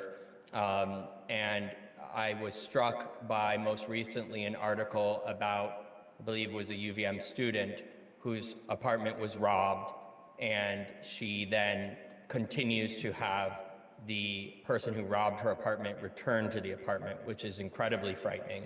So I think we need to put our heads together when you get settled and when you're off and running with this administration and our colleagues on both sides of this table to think about how we can realize the vision of the safe Burlington that I remember having as a student 20 to 25 years ago. So thank you for being here tonight in your busy schedule, and we're looking forward to getting to know you. Thank you, Councilor Litwin. Is there any other councilor that wishes to be recognized on this resolution before turning to the mayor? We'll go Councilor Newbeezer, and then we'll give the mayor the last word on this item, but are there any other councilors after Councilor Newbeezer? All right, so Councilor Newbeezer, we'll go to you, and then we'll turn to the mayor. Well, thank you, my seatmate, Councilor Shachter, for working on this and taking the lead on it, and I do feel like it was a good example of, is this better? A little better. A good example of where there's alignment between political caucuses, and we got something done worthwhile, so appreciate that. I do want to highlight, and I think the welcome is genuine. I think you're stepping into a role with a lot of history, so I apologize in advance for the various neighborhood meetings that you may go through over the next few years. While I do want to welcome you, I also want to make sure that we're highlighting some of the core issues that I think the neighborhood has been talking about for a long time that I ran on, and I think everybody, especially in the East End, certainly anywhere that overlaps with the university, are focused on. So first, I always don't want to be alarmist, but with what's happening at the federal level, I do feel that our students who are politically active, I was one of them when I was a student at UVM, are at risk. And so making sure that the university is committed, I don't care if we lose funding, I don't care what happens, students are not put in vans by mass folks, period, for having political opinions. So I just think that needs to be stated explicitly, and I appreciate others speaking to it as well. The other piece that I'm going to be pushing on, especially as we talk MOU, but beyond that as well, is a focus on affordable housing, and specifically not just the university's impact on the housing market, which is significant, but also the cost to students themselves, because I also don't want the university to just be a place where wealthy kids can go. The other piece I want to highlight too is in dorm rooms. I mean, this is true of the private market as well, so it's certainly not specific to the university. So I want to be fair in that respect. But any sort of forced triple, any housing situation on campus that is not in line with our housing code, to me is a huge problem. And I think if we look today, or if we look 6 months ago or a year ago, we would find a whole lot of instances of that. And so, I know that some folks have already started some work on this council, but I want to see regular inspections, a summary of those inspections reported out by our department of code enforcement in the city, because I haven't been confident that the way we're doing that now is robust or sort of successful in the sense of making sure we're all providing safe housing to folks coming to attend the university. And then the last piece, which somebody mentioned as well, is just transparency around the data, because I think there is a number of shared goals. I think there's a number of people in the community that also share those goals, and so making sure that we have clear and transparent data when we're having these conversations, and part of that's on us and part of that's on the university, so that we can just make good best practice decisions. So appreciate it, and look forward to working on those things with you. Thank you. Thank you, Councilor Newbeazer. And Mayor, we'll turn the floor to you now. Thank you, President Travers, and thank you, Councilor Schechter and your colleagues in the East District for Wards 1 and 8 for bringing this forward. As Dr. Tromp, and I can't even see you, so there you are. I'll be talking through you through like the people I can't see you through. But Dr. Tromp has been a great partner right out of the gate starting in July, and we've already had a number of meetings along with her colleagues, and I am very encouraged by this. When I became a new mayor about 15 months ago, I met with the current president at that time. I then met frequently with the interim president, and things are only getting better, I would say, from my own assessment as the mayor of Burlington, and that is a very good thing for Burlington. There is strong willingness for partnership. There's strong values alignment. There is a strong track record for which she was very forthcoming in sharing her relationship with the Boise mayor, who is a colleague of mine, around really innovative ways to solve the community's challenges for which the university is a part of. So I'm very, very excited about what's ahead of us in terms of being creative and innovative and collaborative around the resources UVM can bring to help build out our capacity to solve some of these entrenched problems that have been building for years here in the city. And that's not only related to housing issues and climate issues, community health issues and safety, of course, but also making sure our students who are members of this community feel welcomed and engaged and invited to come downtown to participate, and for us to get really smart about how we can use the downtown as part of their learning and living experience and their places to engage.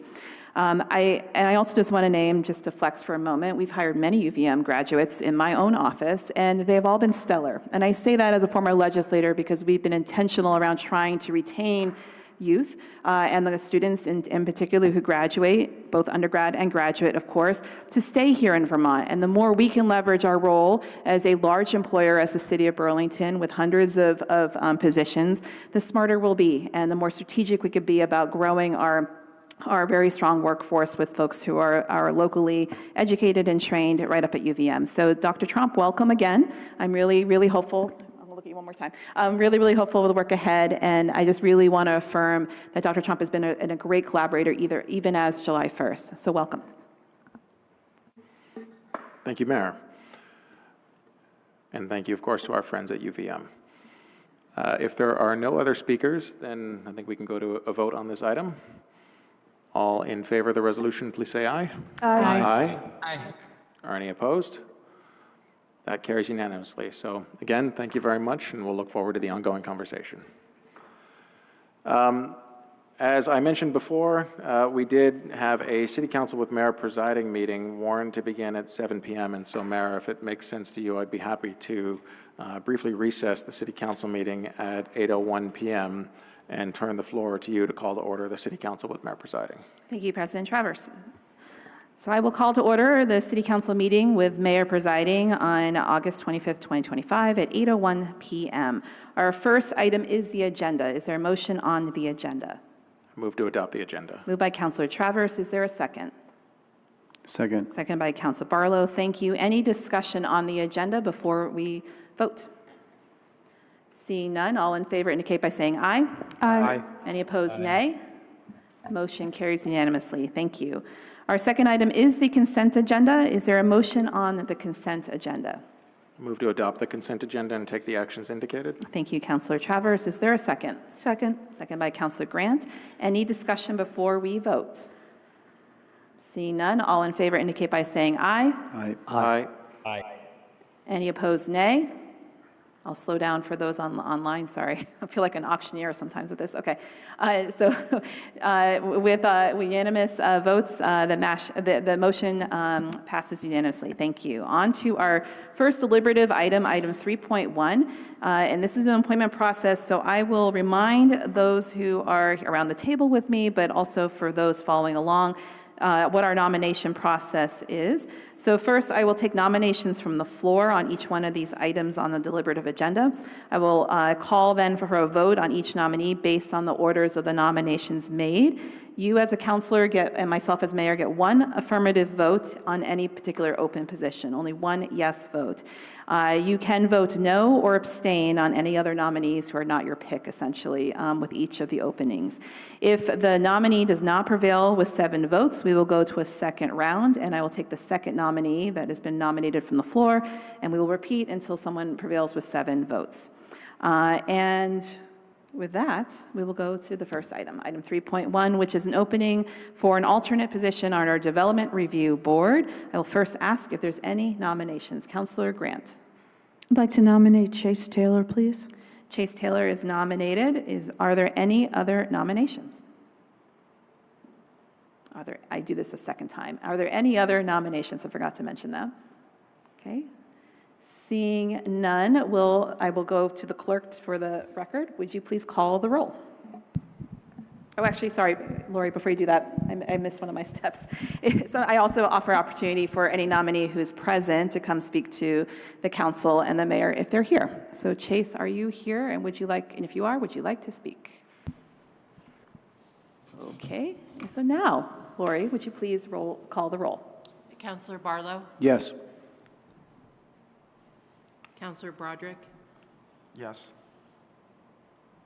Councilor Carpenter? Yes. Councilor Grant? Yes. Councilor Kane? Yes. Counselor Litwin, Yes. Counselor McKnight, Yes. Counselor Newbeezer, Yes. Counselor Schachter, Yes. Counselor Singh, Yes. City Council President Travers, Yes. Mayor Mulvaney Stanek, Yes. 12 ayes, 1 absent. Thank you, and congratulations, Chase. Thank you for serving as our alternate on the Development Review Board. We appreciate your service to the city. Moving on to our next opening, which is on our Electric Light Commission, otherwise known as the Burlington Electric Department Commission. It is item 3.2, with a term expiring on June 30th of 2027. Again, we'll repeat the same process. So first, I will ask if there's any nominations. Are there any nominations? Councilor Newbeezer, and then I'll go to Councilor Travers. Councilor Newbeezer? I would like to nominate Allie Kenny. A nomination for Allie Kenny. Thank you. Are there, Councilor Trevor? Thank you very much. All right. Any other nominations? Any other nominations? Thank you. And is Allie Kenny here or online and would like to address the council? I do not see them. So we will do just a roll because of the hybrid nature of it. So thank you, Lori. So I will ask the clerk to call the roll. Counselor Barlow, Yes. Counselor not here. Counselor Broderick, Yes.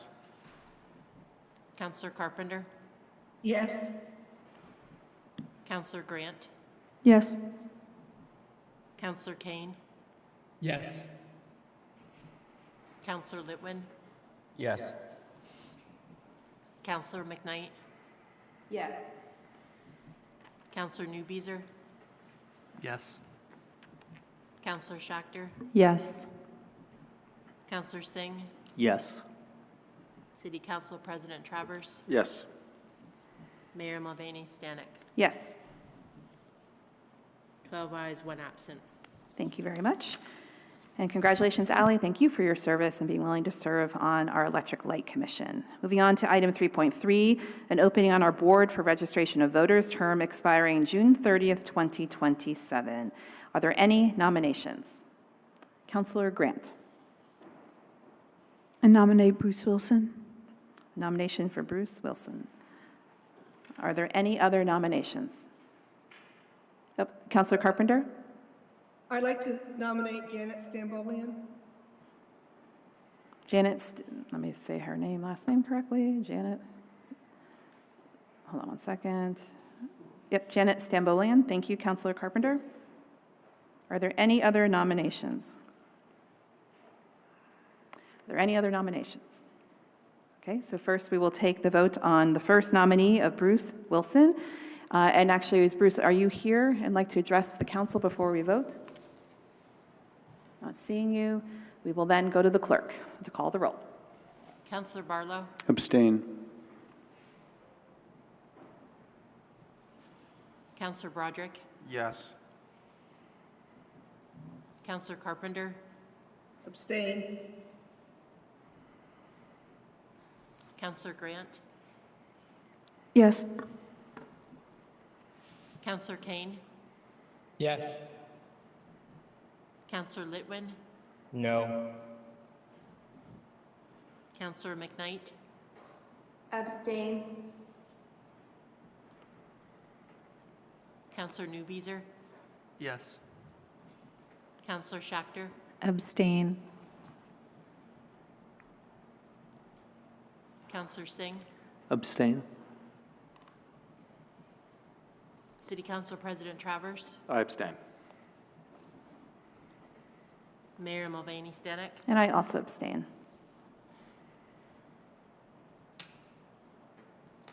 4 ayes, 1 nay, 7 abstentions, and 1 absent. Thank you, Clerk. And without receiving 7 votes in the affirmative, we will move to our second nominee, Janet Stambolian. Is Janet here to address the council? Okay, not seeing Janet, we will go to the vote. I will say, sorry, Mayor, I do see Janet Counselor online. Travers? Yeah, sorry. I'm going to recognize I- you, yep. I do see the nominee online, so I just wanted to let you Great. know that if she wanted to use the raise hand function, that she could address us. Doesn't have to, but I did want to No, I flag. appreciate that. Janet, if you're online and would like to say a couple words, it is totally up to you. You can raise your Zoom hand and we can promote you. And thank you, Counselor Travers, because I don't have access to the Zoom, so I can't see what you're seeing. Can anyone tell me if Janet is raising their name, or hand? No. Okay. Then we are ready for the vote. Okay, thank you. Okay, Clerk? Counselor Barlow? Yes. Counselor Broderick? Abstain. Counselor Carpenter? Yes. Counselor Grant? Abstain? Counselor Kane? Abstain. Counselor Litwin? Yes. Counselor McKnight? Yes. Counselor Newbeezer? Yes. Counselor Schechter? Yes. Counselor Singh? Yes. City Council President Travers? Yes. Mayor Mulvaney Stanek? Yes. And Clerk, before you call the roll, I'm going to just note that Counselor Newbeezer, I think, voted affirmatively twice. Would you like to? Yeah, apologies. Need to do an abstention then?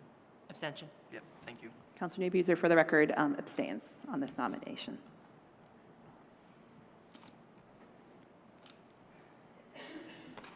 Eight ayes,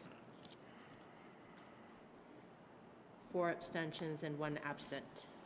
Thank you. And with that, Janet received enough affirmative votes for the nomination to the Board of Registration of Voters. Thank you, Janet, for serving the city. We're going to move on to our final opening, which is on our Vehicle for Hire Licensing Board, term expiring June 30th, 2028. Are there any nominations?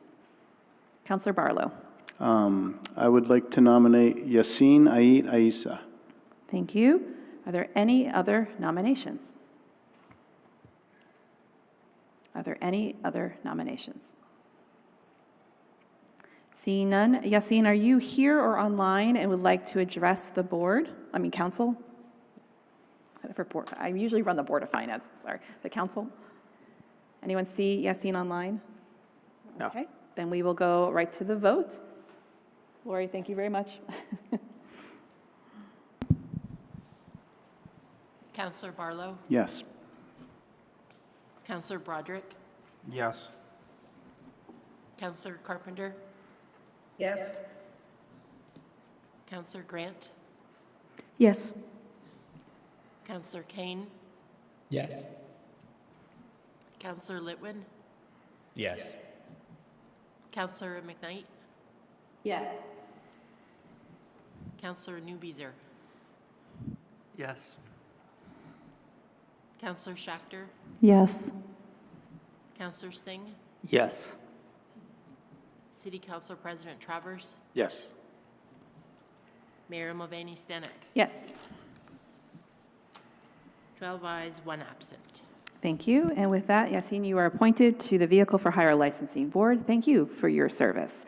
And with no other business on the council agenda with Mayor presiding, I will adjourn this meeting at 8:13 p.m. in 12 minutes flat and return it back to you, Council President Travers. Thank you, Mayor.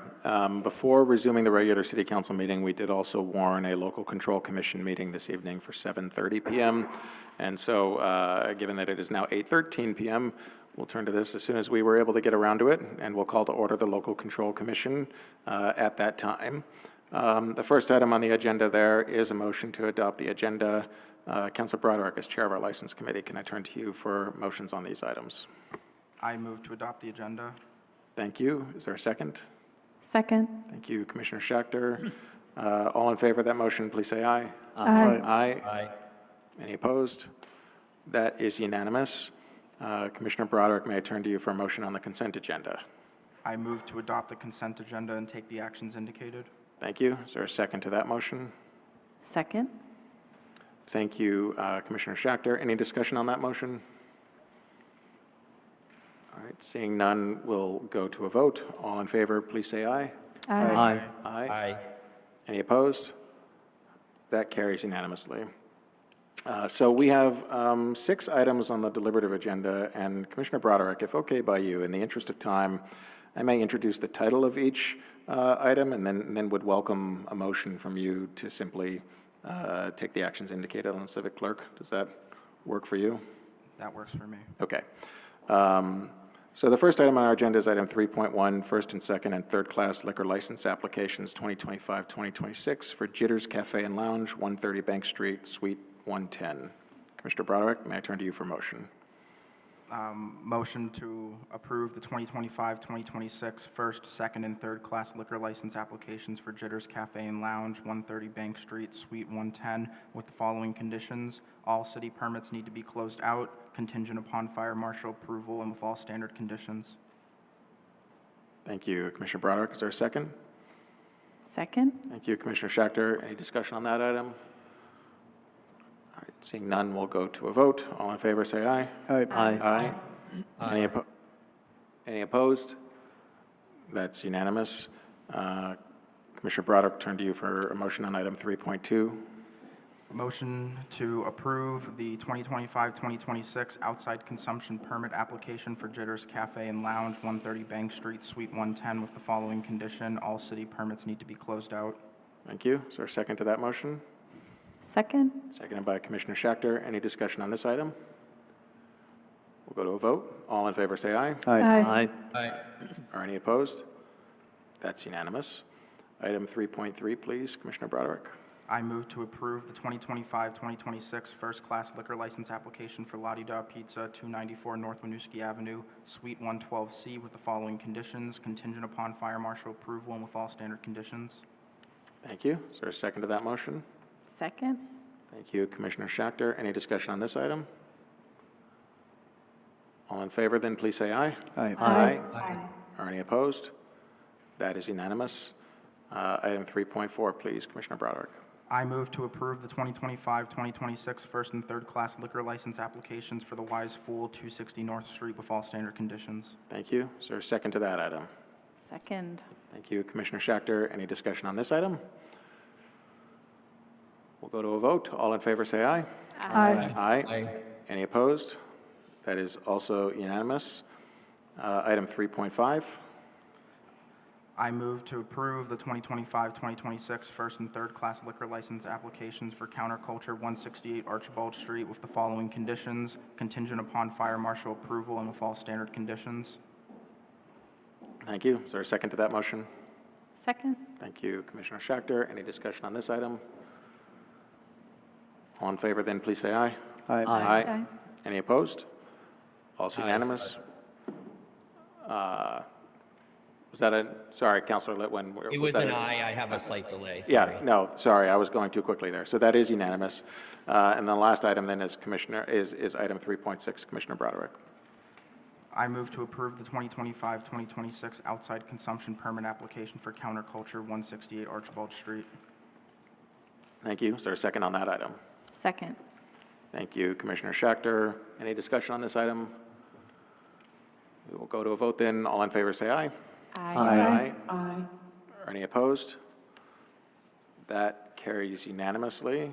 And seeing no other business before the Local Control Commission, and with thanks to Commissioner Broderick and Commissioner Schachter for their work on our License Committee, I will adjourn the Local Control Commission at 8:18 p.m., and we will resume our regular City Council meeting at that time. The next item on our deliberative agenda is item 4.2, a resolution regarding Act 250 jurisdiction Tier 1B status. Director Dillard, we caught you earlier, but I believe that you're here for this item, if I'm not mistaken. So perhaps before we take a motion on this item, once you and our representatives from Chittenden County Regional Planning Commission get settled, I know we received a presentation on this a couple meetings ago, but if there's any sort of brief summary or refresher that you wanted to provide the council, we would welcome that. Otherwise, we will then turn to the council for a motion. Yep, we do have the future land use map that is the subject of this item available if you all would like to see it and discuss it. Otherwise, we're here to answer questions or provide any other feedback on this item. And we do have Kate McCarthy and Charlie Baker from the Regional Planning Commission as well. Great. So I think for the interest of people who are online as well as here in City Hall, Kate, I do see that you're on Zoom, so feel free to please share the future land use map if you would like. Other than that, Kate or Charlie, do either of you have anything to say? I know that, again, we welcomed you here a couple meetings ago, but happy to give you the opportunity to make any comments before turning to the council. Really only here to answer any questions council members may have. Okay, great. Thank you, and I appreciate your being here as always. And thank you for sharing the map online. That's the subject of this evening's resolution. Before turning to councilors for any comments or questions they may have, Councilor Barlow, could I turn to you for a motion on item 4.2? Certainly. I'll move to waive the reading and adopt the resolution. Thank you. Is there a second to that motion? Second. Thank you, Councilor Broderick. Councilor Barlow, did you want to be recognized on this item? No, I don't need to be. Okay. Are there any councilors with any questions or comments on this resolution? Again, noting that I know we had a conversation about this a couple meetings ago. Councilor Newbeezer. I appreciate this, and I just want to note for members of the public, you know, these changes in allowing us to expand our housing stock is important in terms of affordability and figuring out how we're going to address housing, workforce shortages, other pieces in Vermont that the state is attempting to deal with this Act 250 reform. But I also want to be clear that more market rate housing, and this isn't specific to the decision tonight, but more market rate housing is not going to save us, right? This idea that we are going to get saved by the private sector housing developers by just deregulating as much as possible is not going to get working people more affordable rents or first-time home buyers more affordable prices in the marketplace. It's just not. So need to state that because I think it's really central, and I want to make sure that residents are keeping that top of mind as we have this discussion. What is needed is massive public investment in affordable housing trust funds all across the state to look to models like Champlain Housing Trust's shared equity model, which allows first-time home buyers and other folks to build equity and also have access to safe, stable housing and home ownership. That is where we're going to see true affordability. So I appreciate the presentation tonight, and I'll end there. Thank you, Councilor Newbeezer. Is there any other councilor that wishes to be recognized on this resolution? All right. Seeing none, then we will go to a vote on the motion made by Councilor Barlow. All in favor of waiving the reading and adopting the resolution, please say aye. Aye. Aye. Are any opposed? That carries unanimously. So thank you very much, Director Dillard and our friends at the Chittenden County Regional Planning Commission. That takes us next to item 4.3. This is a resolution regarding the ratification of a tentative agreement and authorization to execute the collective bargaining agreement between the City of Burlington and the Burlington Police Officers Association. I know that we have a number of representatives here from the city's bargaining team in negotiating for that successor agreement. And Mayor, if it makes sense to you, I would be happy to allow you the opportunity to introduce them, and then Councilor Grant, when the time is right, as chair of our Public Safety Committee, do you want to make the motion, or should I turn to another councilor on the item? I'm happy to make the motion. Okay, great. So first, I'll turn the floor to you, Mayor, if that makes sense. If you want to introduce the representatives here from our bargaining team, I know we have some other guests here as well on this item. So thank you, Mayor.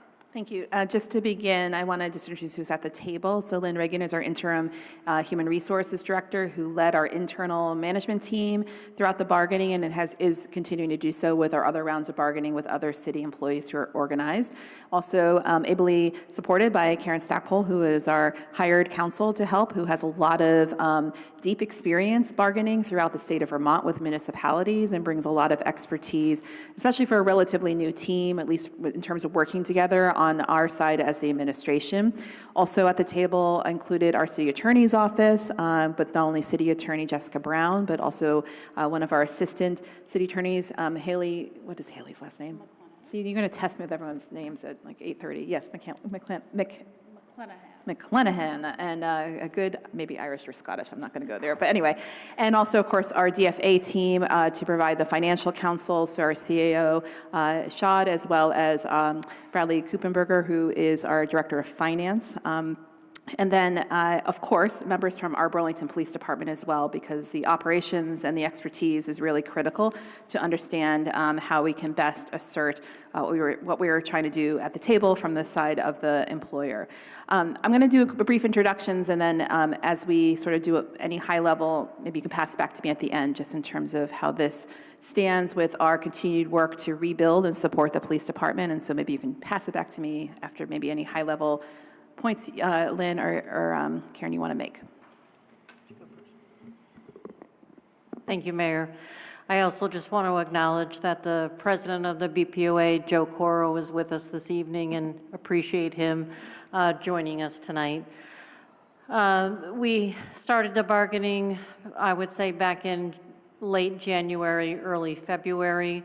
We were well represented, as the mayor just outlined, and I think both sides would agree that our goals through the process was to retain current officers and also heavy on the recruitment side. And one of the biggest impacts we made was an article and a proposal brought forward to attract lateral hires that come with the experience and don't need to attend the academy. So that was a strong proposal that we brought forward. We also agreed to a 3-year agreement for the CBA with the COLAs across those 3 years at 15%.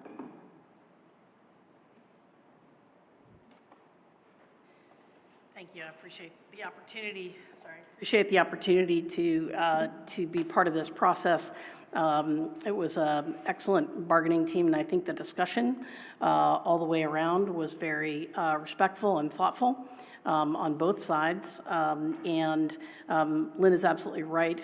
Recruitment and retention are the key elements, not only in this negotiation, but around the state in every department that I deal with. On the other side, we had Jack Parlin, who is a representative from the union who comes up from Boston to represent a lot of cities and towns, and so we do a lot of negotiation across the table from him, and we tried to, and I think we achieved a contract that did a very nice job of making sure that the police department here has the tools it needs and the incentives it needs to attract and retain good police officers, and to make sure that the work they do is well done. And I do want to mention that your team, Madam Mayor, was quite excellent.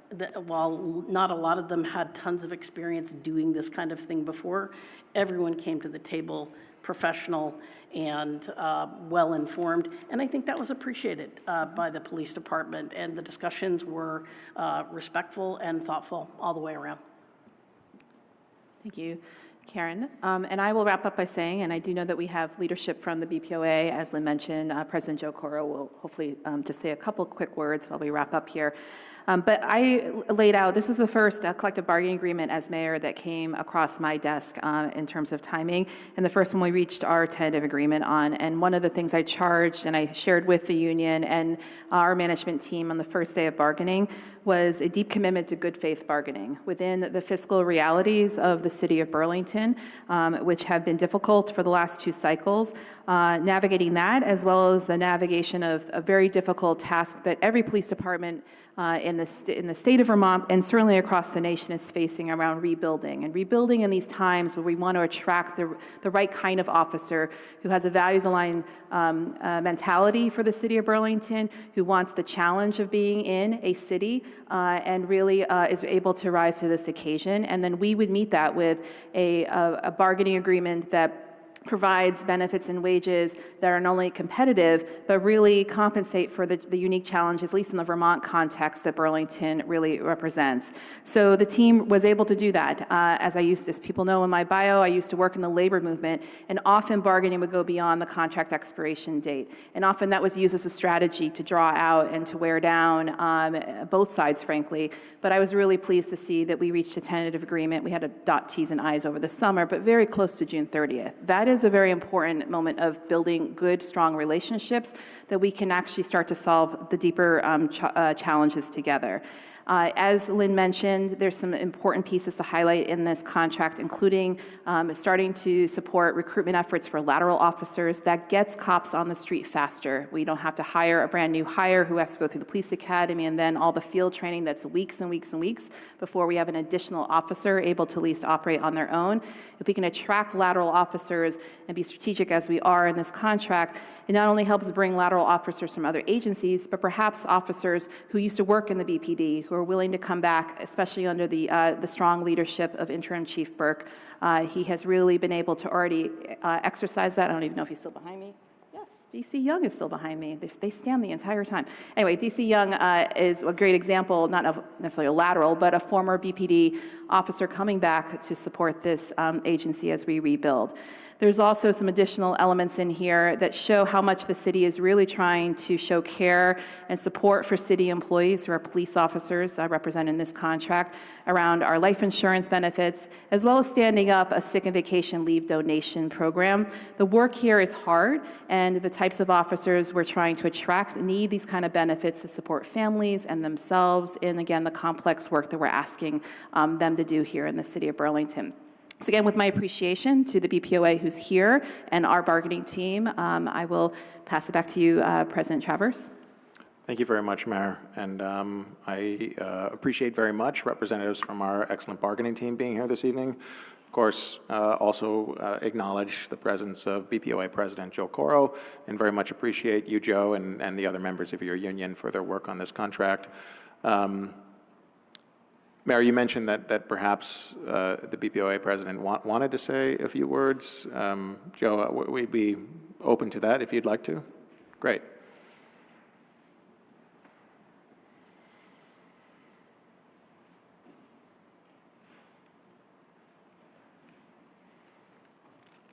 Thank you for being here. Thank you for having me. Good evening, councilors. My name is Joe Coro, president of the Burlington Police Officers Association, FOP Lodge 21. I want to begin by thanking you for the time and effort you put in this process. The men and women of the Burlington Police Department come to work every day knowing that this career demands sacrifice. They miss time with their families, they work long and unpredictable hours, and they take on risks most people would not consider, all in service to this community, to Burlington. Their commitment is unwavering. This contract is about more than wages or benefits. It's about valuing that sacrifice, and it's about ensuring Burlington has a strong and stable police department for years to come. These are important steps that will help us retain the dedicated officers we already have and allow us to recruit the next generation of officers who will serve with the same courage and commitment. On behalf of the BPOA, FOP Lodge 21, I want to thank you again for your partnership in this process. Your support of this agreement reflects a shared commitment to public safety, to stability, and to the future of this city. We look forward to continuing to serve Burlington with the professionalism and dedication this community deserves. Thank you very much. Thank you very much again, BPOA President Coros, and to your members. And thank you, Mayor, for that presentation. Councillor Grant, to begin the discussion among councillors, could I turn to you for a motion on this item, and then you're welcome to take the floor back if you'd like now or not. Sure, thank you. Under 4.3, just to waive the reading and adopt the resolution. Thank you, Councillor Grant. Is there a second to that motion? Second. Thank you, Councillor Barlow. Councillor Grant, do you want the floor back now or later? I'll take it now. Okay, great. Thank you. So, negotiating a good contract in itself isn't a guarantee of adequate recruitment. It doesn't mean that people are going to flock to our department, but we now have things that we didn't have before. So while I had some questions, especially around oversight and accountability, I strongly support this contract because I think we need to maintain a contract that show officers that we do believe in them and that we value their service to this city. I believe with the changes that are being made to what some previously described as an internal environment that didn't encourage people to apply. I know a lot has been said that it's actually the environment in the city and the quality of life issues we're facing and some of the crime that we're facing. I actually believe that that would be challenging and that would actually encourage the type of officers that we want to be in the city. But we are making strong steps to address the other issues that were at play and addressed in the officer survey. So I'm very thankful for that, and I'm happy to support this. The only other thing I'll add is that when we look up to our relationship with members of our community, that we need to have a frank and honest look at all of our parts in our difficulties in community engagement so that we can move forward and build a stronger department and build stronger relationships with members of our community. Thank you very much. Thank you, Councillor Grant. Is there any other councillor that wishes to be recognized on this item? Councillor Barlow. I just want to express my thanks again. I was able to do so earlier during the Board of Finance where we approved this earlier, but thanks again to the city team and to the BPOA for a successful contract, and I'm particularly encouraged by some of the provisions that'll help enhance our ability to hire laterals. So I think that's our quickest way to rebuilding, so I appreciate that work. So thank you. Thank you, Councillor Barlow. Is there any other councillor that wishes to be recognized on this item? Councillor McKnight.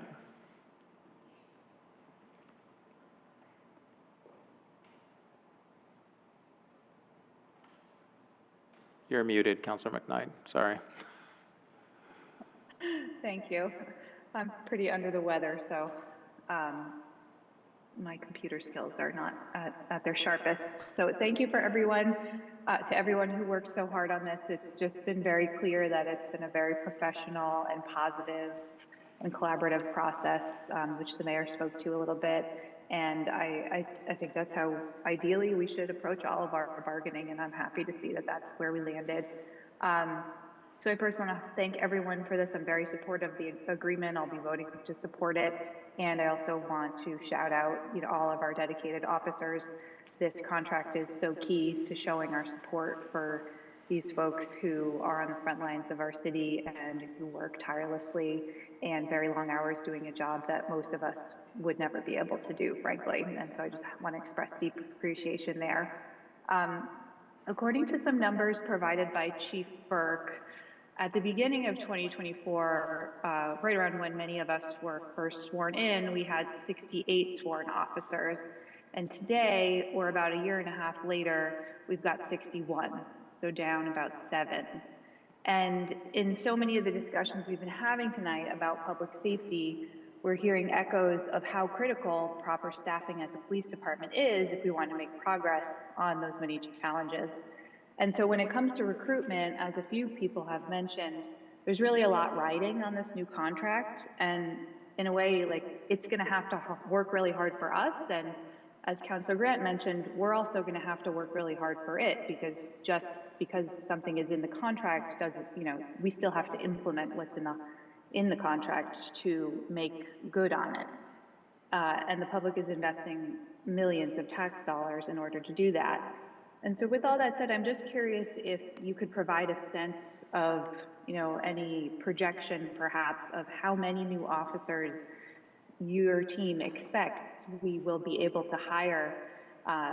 Where will we be 3 years from now at the end of this contract? What can the public anticipate by all these changes that we're putting into place? Thank you, Councillor McKnight.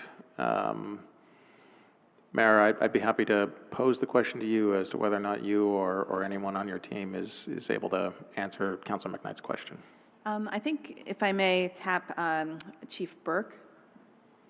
to maybe tag team with Lynn, because it's a joint effort between the Burlington Police Department and our Human Resources Department to do a robust recruitment but also retention strategy. One of the trends we have seen, which I think also shows the dedication of the police officer workforce, is we've had a lot of retirements more recently. That's a different story than it was 5 years ago. And that's an important part to be accurate around why we have lost certain officers, at least of late, as we rebuild. And so Chief Burke presented to the Police Commission, I think it was April, a new and improved upon, I would say, recruitment strategy based on his expertise and experience as a police chief in South Burlington, and of course 20 plus years here in Burlington. So maybe you can speak a little bit to Councilor McKnight's question around the next 3 years, where we plan to really put our shoulder behind in terms of new recruitment strategies and where we might be landing. Thank you, Mayor. I appreciate that. I think if anyone could actually engineer a bulletproof solution to police officer staffing in this country, they would quickly become a consultant and market that. But kidding aside, what we had before us was a very lucrative pension benefit where if an employee did 20 years of service and they were a minimum of 42 years of age, they could retire from service. That affords a person another lifetime, really, to pursue another career. That window is closed, and what we have before us is a 2-year period where we can capitalize that. We've got a rough projection that 5 or so officers may retire in that time, and we aim to screen for and hire 4 officers per class. I've testified here before that there's 2 police academies per year, so ideally we could hire up to 8 officers a year, and in addition to potential lateral market. A big part of our recruitment strategy is two-part, actually. One is marketing the great work that we do here in Burlington and what it means to serve Burlington as a police officer, and 2, taking that marketing strategy online where the demographic that we know want to be that are likely to want a career in policing are, and that's just a younger demographic, just given the demands of this work. So between that and some other more typical in-person recruitment events and better marketing of who we are as an organization and what we stand for, I'm optimistic, and this is all backed up by data. So we're using platforms in where we can measure different efforts to make sure that we're using our fiscal resources wisely, and we're actually getting some value in terms of the investments made, and if not, to quickly then look for different strategies so we can at least increase the applicant number, because historically, when we could hire 10 cops a year, we'd really screen 300 applicants. So if we'll ever see that level of applicants in the future, I don't know. Across the country, the number of people seeking employment in law enforcement agencies is down quite a bit, but I am optimistic to say that we've received over 20 applications since June of this year for the position of police officer. So we know applications are up. I hope the quality is there. Thank you, Chief. Thank you, Mara. Thank you, Chief. And thank you, Councilor McKnight. Are there any other councilors that wish to be recognized on this item? Councilor Grant, before turning back to you, are you okay if I ask other folks if they want to get in for the first time? I just want to give one quick tidbit. Sure, go ahead. In response to the 20 applications received since June, a year ago in July, we had only had 26 applications year to date.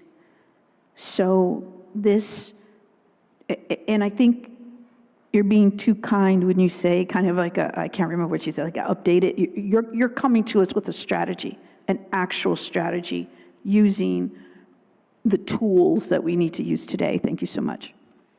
Thank you, Councilor Grant. Is there any other councilor that wishes to be recognized on this item? All right. Seeing none, we will go to a vote then. All in favor, please say aye. Aye. Aye. Aye. Are there any opposed? That is unanimous. Thank you very much. Our next item is item 4.4. This is an ordinance establishing City Circle, BCO Chapter 1, Section 10. City Attorney Brown, I know that we previously received a presentation from you on this. It has since been to our Ordinance Committee and back. The chair of our ordinance committee, Councilor Bergman, unfortunately could not be here this evening. I will turn in a moment to another member of the ordinance committee, Councilor Barlow, for a motion on this item. But City Attorney Brown, before doing that, would you like to, and we're joined by Becky Penberthy from the Community Justice Center as well. So City Attorney Brown, would you like me to turn the floor to you and to Becky to provide any summary of this or an update as to what happened at the ordinance committee? Sure. Thank you, Council President Travers. For the record and the public that may be watching, my name is Jessica Brown. I'm the Burlington City Attorney, and I am joined by Becky Penberthy from the Burlington Community Justice Center. And for just a brief summary for anyone who is hearing about this for the first time, we were here back in July presenting a draft ordinance to establish what we are calling City Circle.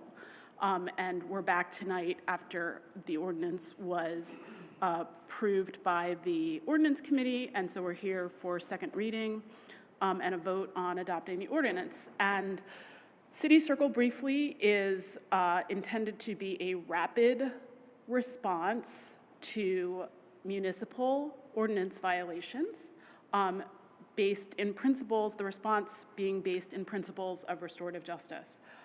So this is a collaboration between the City Attorney's Office and the Burlington Community Justice Center, which will facilitate the actual circles.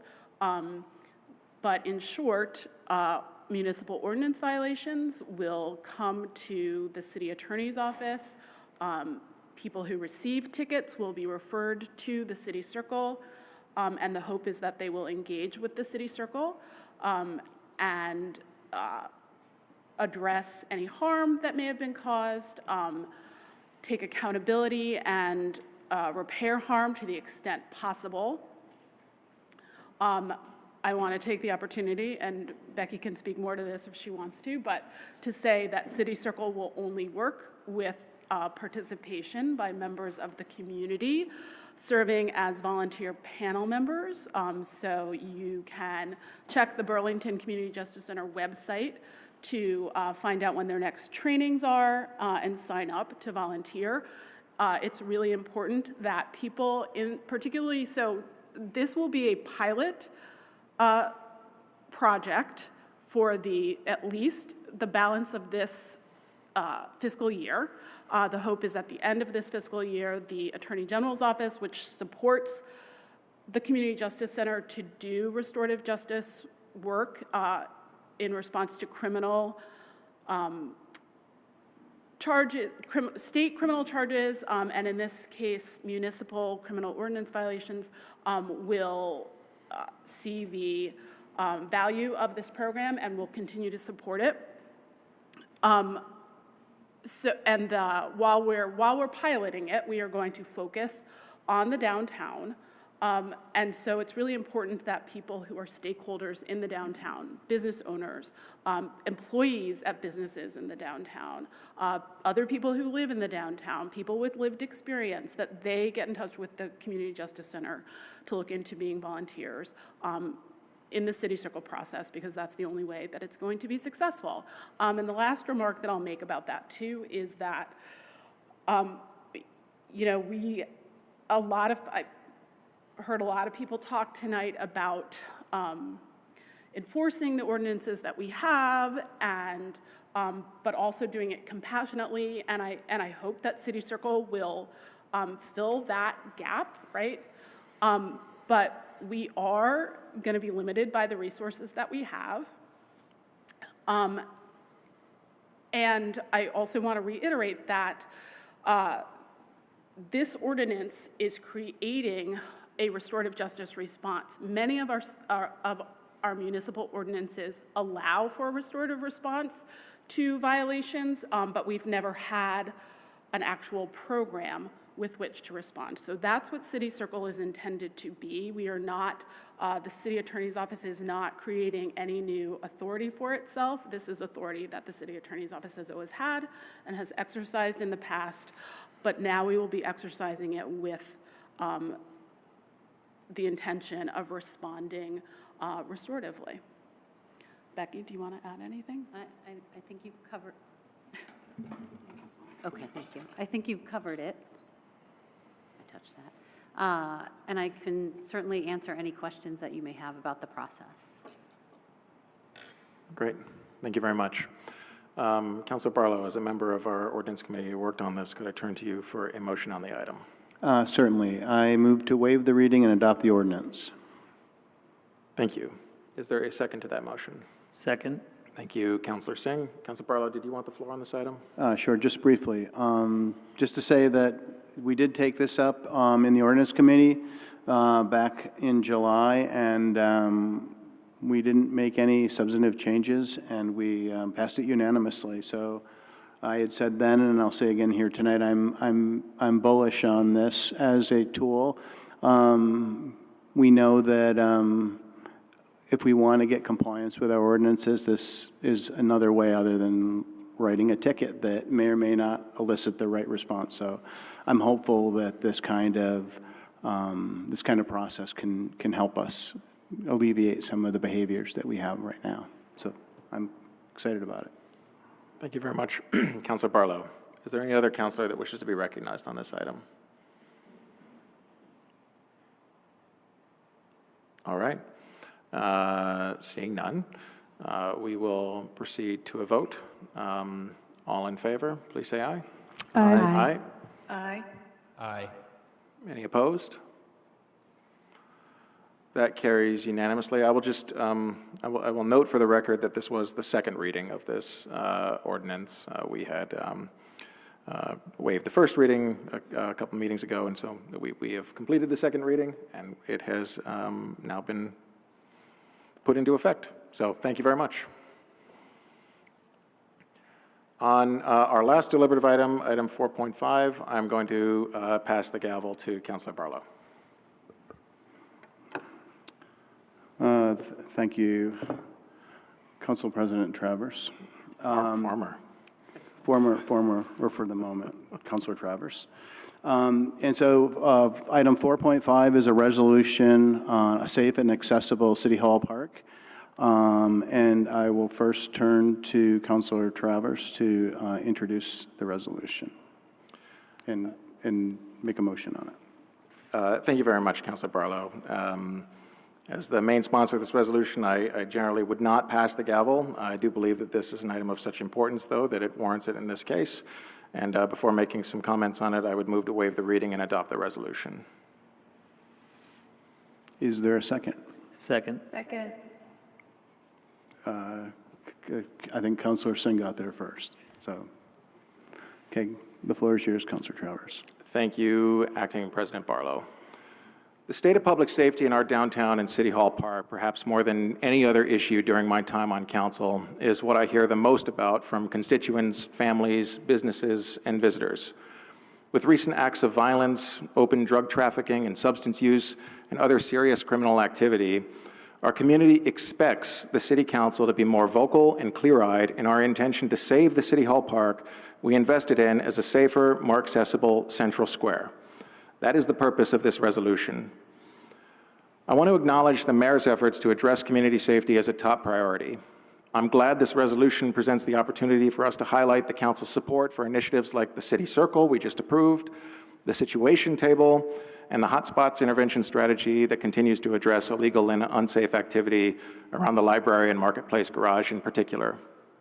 I'm also glad to be joined by Interim Chief Burke and our police department leadership, who I hope will take this opportunity to speak to how, under their leadership, downtown foot patrols have increased. This has made a positive impact, and I'm deeply grateful for the members of our police department. The significant problem, though, is that despite these best efforts, these efforts are being outpaced by increasing criminality. This is being experienced with more frequency by direct victims of crime, by business owners and their employees who are trying to make ends meet, by the family who turned around and took their kids home last week rather than stay for Pee-wee's Big Adventure, by city staff trying to organize Should Be Fun in our parks, by the parents visiting colleges who decided Burlington was no place for their child. The health and vitality of Burlington depends on all of these individuals being able to count on our downtown being safe and welcoming. I hate saying this, but folks simply can't count on that right now. I understand their feeling. I feel that way, and that must change. And you know what? I should be able to say that without being compared to Donald Trump. No one is asking for the militarization of our city. The deputization and use of federal law enforcement in other cities, ICE-driven disappearances, and executive orders from Washington are making communities less safe, not more. There's a whole lot of daylight, however, between what's coming out of Washington and simply asking for a greater presence of public safety personnel in City Hall Park and stronger enforcement of rules designed to keep public spaces accessible to all. And unlike in Washington, I appreciate, Mayor, our ability to work together and the constructive feedback your office provided on this resolution, almost all of which we agreed on, including timely asks of state officials for help with coordinated responses to drug trafficking, youth services, and public health strategies. I'm very hopeful these efforts will bend our long-term community safety trends in the right direction. I remain concerned, however, about the short-term needs of tomorrow, today, yesterday, the kind of concerns that we heard from so many people who've written us on the City Council and the concerns that were raised by so many this evening. This resolution should be seen as providing you, Mayor, and our police department and our public safety partners a clear sign of support to do more by stationing more public safety personnel, and I'd suggest both uniformed and plainclothes officers in our park, by renewing our enforcement of existing rules, and if current staffing levels at our police department are a hurdle, providing you authorization to think outside the box, by considering special overtime for our police officers, by considering expanding our contracted relationships with other public safety agencies, by considering an expansion of the asks we make of the state for additional public safety resources. If we're going to be a resilient community in the face of all the turbulence happening outside of Burlington, we have to take care of our own house. And from my perspective, it starts in City Hall Park. Thank you, Councilor Barlow. Thank you, Councilor Travers. Can I get an indication of who wants to speak on this item with a show of hands? So, anybody? Okay.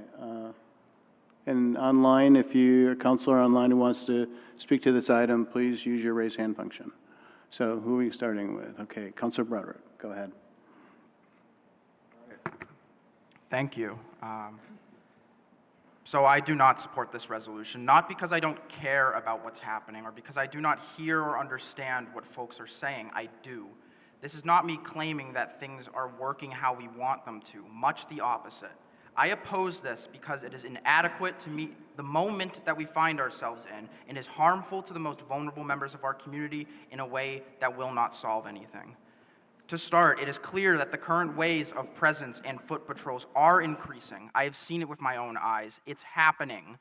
If you believe that that is not working, then new solutions require new ideas, not more of the same. The times we are in demand something different. On that note, in this resolution, you'll see references to City Circle, the Situation Table, and in Public Forum, the OPC, which we desperately need. That is 3 programs with the goal of accomplishing what this resolution seeks. Yes, we must continue to find better ways of doing things, but will we give what we are trying to do a chance? On no trespasses, yes, you do not want perpetrators of violence in the park, and a no trespass is a tool there. But you can also no trespass someone in the park, such as an unhoused person who is committing the crime of having nowhere else to go. So it is the blanket encouragement in the resolution that is a massive problem. It is abhorrent to punish someone who has nowhere else to go for just existing. And when you displace people who have nowhere else to go, they will appear in another, and we will do this song and dance all over again while people suffer the consequences. The executive order by the president declaring the homeless to be criminals does loom large over this, and I am fearful of this path of collective punishment.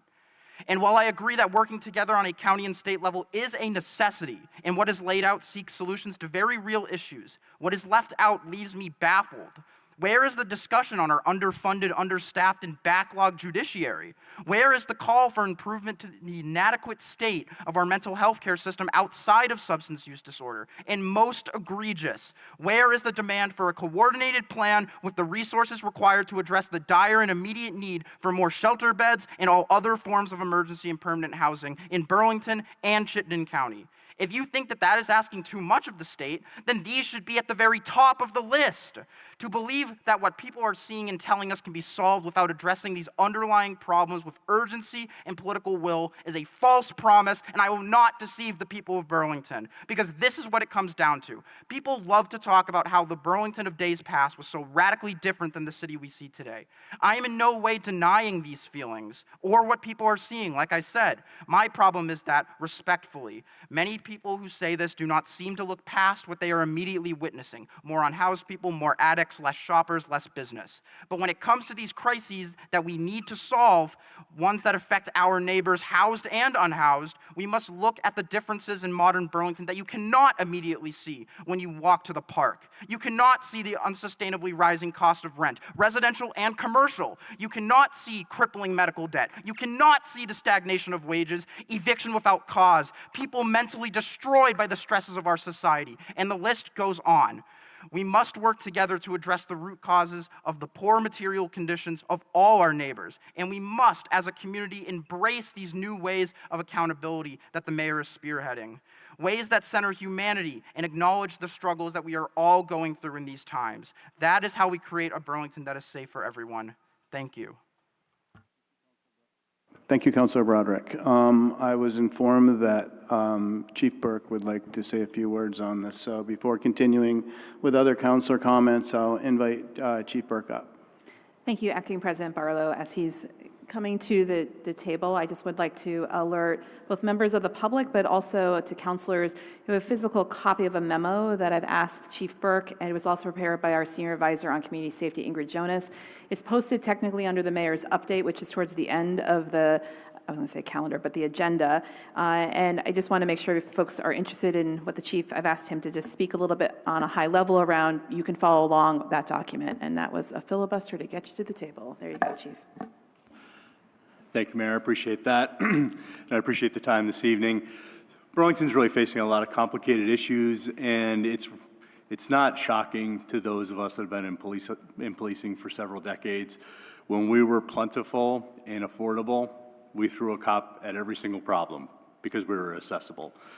Now that we're much more expensive and scarce, and we realize our efficacy lies outside of what we've always been used for in terms of being a police department, we've leaned in on other resources that the community needs to address a lot of disorder. And all the feelings, all the observations that have been shared in this council room tonight are 1,000% legitimate. What we have going on in the park is a very troubling mix of not only criminal behavior, but evidence of a mental health crisis in our state, substance use disorder crisis in our state, and an affordability challenge. We have invested nearly all of our discretionary time at the Burlington Police Department in policing the downtown corridor, and the data here in the memo help support that. Our foot patrol, directed patrols in the downtown district are at historic levels when you think of a 5-year data cycle. We've also not turned a blind eye to enforcing ordinance. We have faced limitations with ordinance enforcement in terms of the outcomes of tickets issued, but now via the ordinance change that you have adopted tonight, we hope that a process by which a person can either resolve their ticket by paying a fine or engaging in a restorative practice through City Circle, or if they want to ignore both of those options, there is actually accountability at the criminal legal level that will be led by the City Attorney's Office. That will help our team enforce issues that we've heard several times this evening: public drug use. There's been a call for just arresting people for public drug use. I can't tell you the evidentiary limitations there is to that strategy. Not to mention that if we were to go out and do that tomorrow morning with the 5 police officers that we have, those 5 police officers wouldn't be available for any other activity in the city. To say that we've turned a blind eye to making arrests in the downtown corridor, you'll see the data before you, that is simply not true. Our arrest numbers are tracking higher than the previous 5 years. And I'll tell you, leading those categories of arrest in the downtown corridor are violations of conditions of release. So those are folks that have already picked up a crime somehow, someplace, typically in the downtown corridor. They've been arraigned and they've been released on those conditions of release pending trial, and they violate them time and time again. Greater enforcement, that's not accountability. It's work that we're doing, but that is the leading arrest type downtown in concert with unlawful trespass. We've worked closely with residents in the business community to try to preserve some sanctity around the spaces that they either own or lease and enforce either notices of no trespass or simple signage of no trespass. And we do file those cases with the state attorney, and they are brought to criminal court. So we are doing all that the police department can do in context of the law, the limitations of our ordinance, and quite frankly, the availability of the human resources that we have to put on the street. I appreciate the spirit of the resolution, and I will tell you that I am as committed today as I was when I started on March 24th, so just about 5 months ago, yesterday, if you're counting, to deploy our available uniform resources in these spaces, but there's limits, and there's no quick solution. As we talked about the recruitment challenge to bringing more sworn staff on, we've also relied heavily on our community service officer approach to ordinance enforcement, but there's some legal limits to their ability to do that work as well. I'll tell you that we're all in on this process, supportive of the administration in embracing new and creative solutions, and look forward to better operationalizing current resources that we have in that regard. An example of that work will be hopefully out this week, where we're going to leverage the community support liaisons and the street outreach team as primary responders to 4 incident types. 1, it's a better resource for these incident types out of the gate. 2, if we can get that incident responsibility off the plate of our sworn officers, we can do more discretionary enforcement or presence. So we're committed to this work. And I want to just thank the mayor for her leadership on this project, and also affording me the discretion that I needed as an interim chief to come in, really evaluate operations, and provide some new guidance. And then lastly, a thanks to our staff who have stepped up. They're working extraordinarily hard in these public spaces to make Burlington as vibrant and safe as humanly possible with the resources that we have. So thank you. Thank you, Chief. So I will turn back to counselors now. I know I had Counselor Newbeezer in the queue, and who else is wanting to be in this queue? Anybody? Counselor Singh? Okay, so the floor is yours, Counselor Newbeezer. Thank you.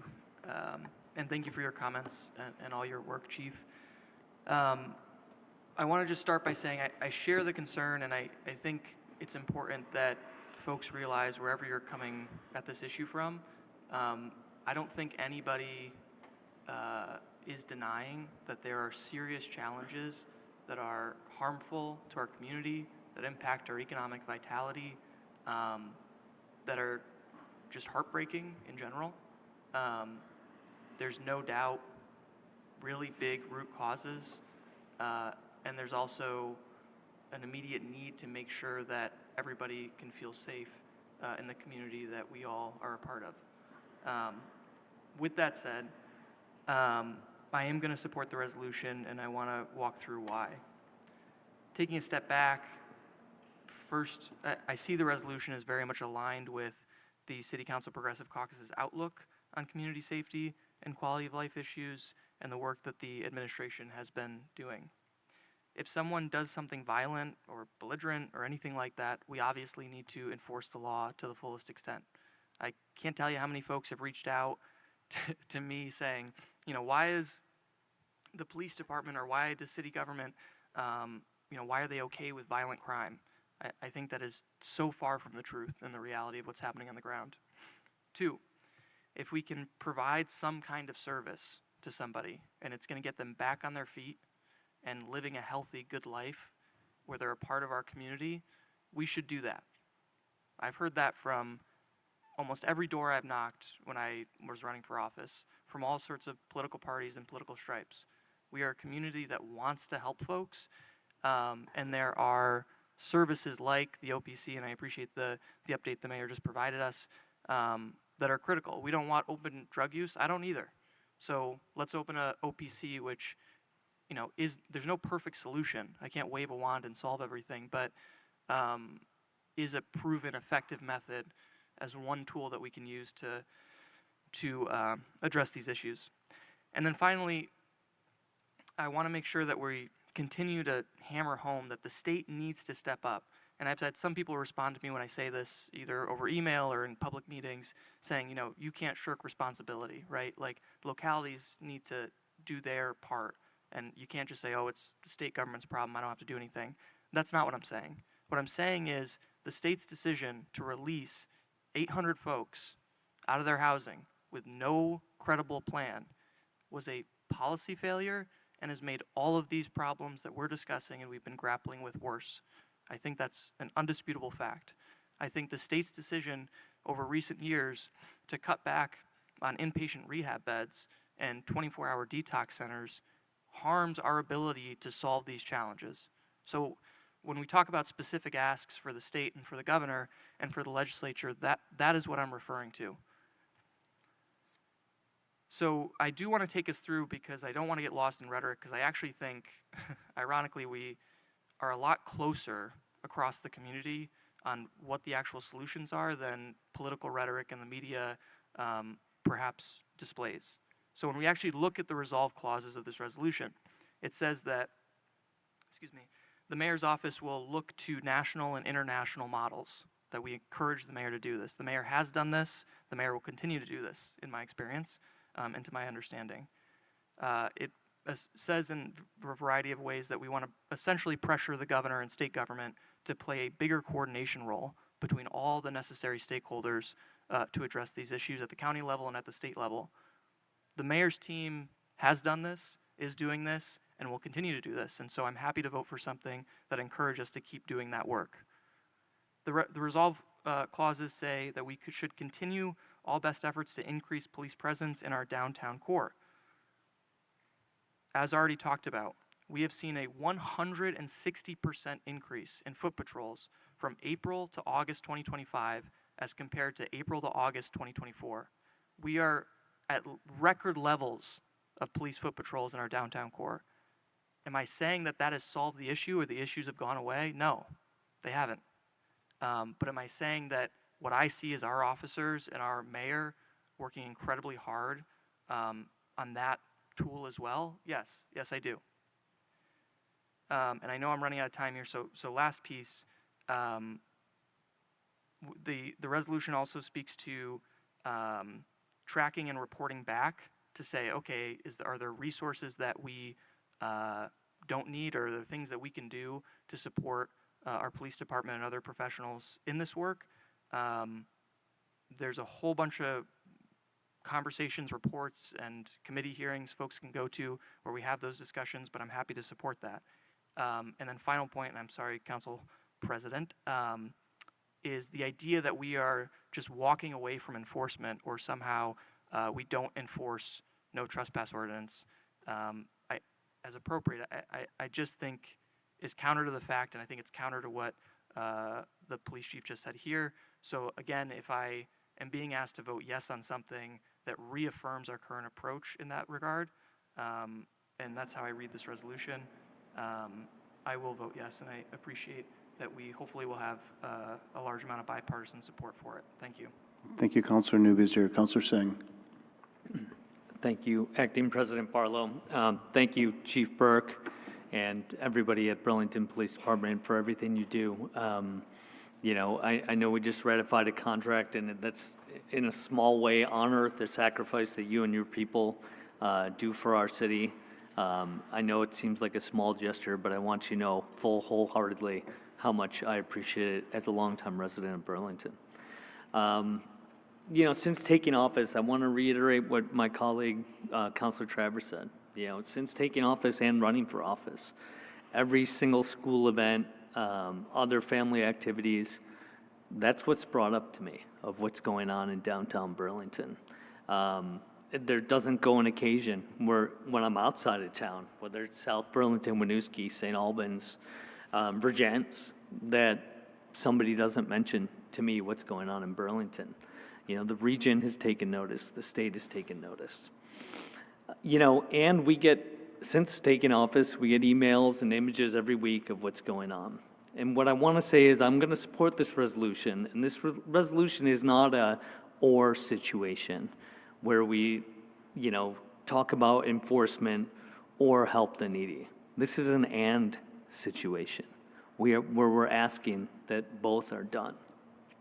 I just want to share a recent story I had. We were discussing what movie to watch as a family. And I was looking up the ratings by the Motion Picture Association. And a rated R movie for heavy drug use, whether it be smoking crack or intravenous drug use, nudity gets a rated R movie rating here in the United States. And I was thinking to myself, oh, if I had my family, daughter's friends over, elementary school age, and showed them a rated R movie, I don't think parents would trust me to have their kids in their home again. Imagine if a school teacher showed a movie with intravenous drug use or nudity. What would we feel as a community? And this is what people are feeling when they see our public spaces.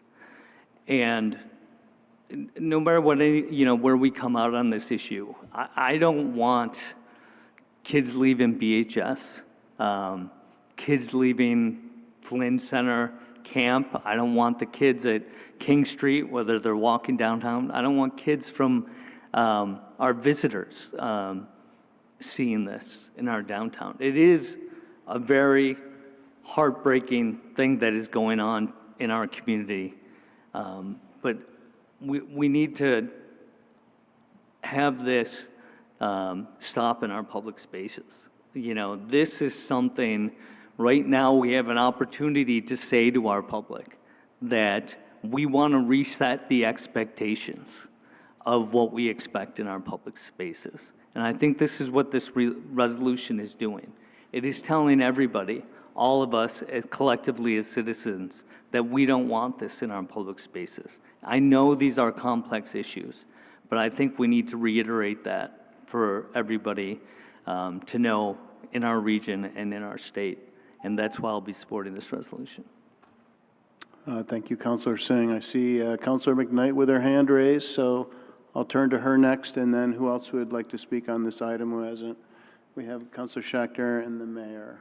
Okay, and Councilor Grant. Go ahead, Councilor McKnight.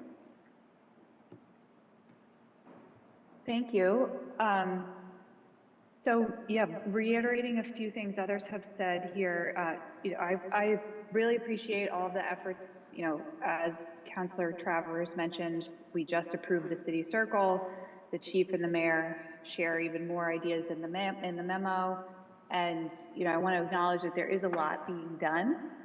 But the thing is, if the current strategies were working as we need them to be working, if they were working well enough, if they were working fast enough, if they were yielding the results that we need them to yield, we would not be sitting here tonight debating this resolution.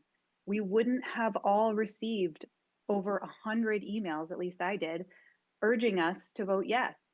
And by the way, I want to thank every single person who wrote to us or spoke up tonight, and that engagement is really important. But what we are asking for here is not complicated. We're just saying that the city should enforce the laws we already have. We're not even adding anything new. And, you know, just to give an illustration of this, there is a sandwich board sign at City Hall Park, as we have at many of our parks around the city, that lays out some very basic rules. It says drug-free park, smoke-free park, no overnight camping, closed from 12 a.m. to 6 a.m. None of those are controversial policies. They've been ruled at our city parks for a long time, and they're not hotly contested. If we just added no violence to that list, which is not on the sign, this would really, all of those things would make up what I would consider to be the basics of our city's social contract. We should be able to do this. We should be able to uphold these things. But instead, right now, that sign, you look at it and it reads like some type of dark parody. Everyone knows that the park is not drug-free. It is not smoke-free, and that camping and other overnight occupation is happening every day. And I just want us to all take a moment to imagine what our city, what Burlington would look like if we consistently enforced the rules already on the books across the board, from safety to our housing policy, to negligent landlords, to noise violations and shopping and shoplifting and vandalism. If we could just do what we say we're going to do, our quality of life would rise dramatically if we could just follow through. For me, it's, as a relatively new city councilor, although not brand new anymore, it has really been shocking to learn how many violations across the board go overlooked or just explained away by departments all across the city. And if it's because of a lack of staff, then let's find a solution to that. And that's one thing that, one of the tools that this resolution is providing for us to explore. And I'll just end with something interesting that I learned throughout the process of editing and debating this resolution is, and because I think it speaks to some of the action that it contains, is that the state's attorney gave us feedback that if this resolution passes, it will increase the workload for the state's attorney's office. So let's unpack that. What does that mean? It means that there is right now slack in the system. It means that today, by not enforcing the law, for whatever reason that is, and it's not always intentional, it is not the fault of our police department, but we are still making a choice today to not address criminal behavior. It means that by passing this resolution, we would start enforcing the laws more often, which could result in more diversions, sometimes arrests, and yes, more cases for the state's attorney. That is action. That is disruption of a broken status quo, and we need more of it. We need bigger, bolder, faster ideas to improve Burlington. And so I'll be voting yes very enthusiastically on this. Thank you. Thank you, Councilor McKnight. I'm going to go to Councilor Grant next. The floor is yours. We don't have our little thing, so that I know. I'm trying to keep track. It hasn't been working all night. We will fix that next time. I know, Grant. but I got a lot. Why does the BPD allow open drug dealing? I'm writing to you because I have failed to obtain any response from BPD despite trying for the last 3 months. I'd hoped that by trying to work through the system, I would be able to make some positive change, but unfortunately it has been without success. On a daily basis, there are usually at least 3 dealers working the street. One in a blue car comes almost daily, 7 days a week, 11 to 7 p.m. A woman stays in the car with the engine running while he stays near the car and deals. You can watch someone stop on the street, get out their car, chat with the dealer goes to his car, there's an exchange with the woman in the car, dealer goes back and hands something to the customer who then leaves. Okay, we've heard this story how many times, over and over and over again. I received this email back in August of 2020. When I was a police commissioner. It is one of many, many, many emails that I received from residents in the Central District and also in Ward 8. The crisis that we were seeing that was developing after COVID was becoming more and more evident. Dramatic increase in drug use, dramatic increase in the homeless population, dramatic increase in the number of incidents related to mental health. So I've been watching this for a very, very long time. My time on the commission, in addition to helping to develop a complaint process, working on oversight accountability, was spent on the escalating drug crisis. I talked about this at many, many commission meetings. I had direct meetings with the former mayor and with the former police chief, who quite frankly was adversarial. The Central District continued to be heavily affected. Numerous drug houses were allowed to operate with impunity. There was no political will to address the number of these drug houses. There was no political will to address the number of incidents related to the crisis. This would be not only the increase in overdoses, but larcenies from homes and cars, the dramatic increase in car thefts, increase in gunfire incidents related to drug trafficking, and then we started to see organized retail theft related to the drug crisis, and people would literally walk into our businesses and say, we're going to take whatever we want because we know your cops are not showing up, because there were no patrols downtown. They just stopped. And all we heard was like constant talk about the vote in 2020, no introspection about why that vote happened, why those protests happened. They happened because we had issues here in the city. That's a whole nother discussion that was starting to happen. But the point is there was no political will. The enforcement went to zero. This idea that things were permissive or people were enabling things, our enforcement literally went to zero. The online account reporting system, there were no responses to. The priority response plan did not work, and there was no leadership from the prior administration. Now, back in August 17th of 2023, at the Public Safety Committee meeting, I just threw a fit. Anyone can go back and listen to that meeting. The council was not addressing these issues. This was one of the reasons I ran for council, was to make some more noise about it. I was like, I'm at the commission level, that's not enough. I got to get to the next step to get people to pay attention to what's happening in my community. Now, there was an agreement that led to the October 10th, 2023 meeting, and I recommend that all the councilors watch that meeting, where we had a resolution declaring the unprecedented increase in substance use a public health crisis, and together with drug activity in our city, to be a top public health and safety priority.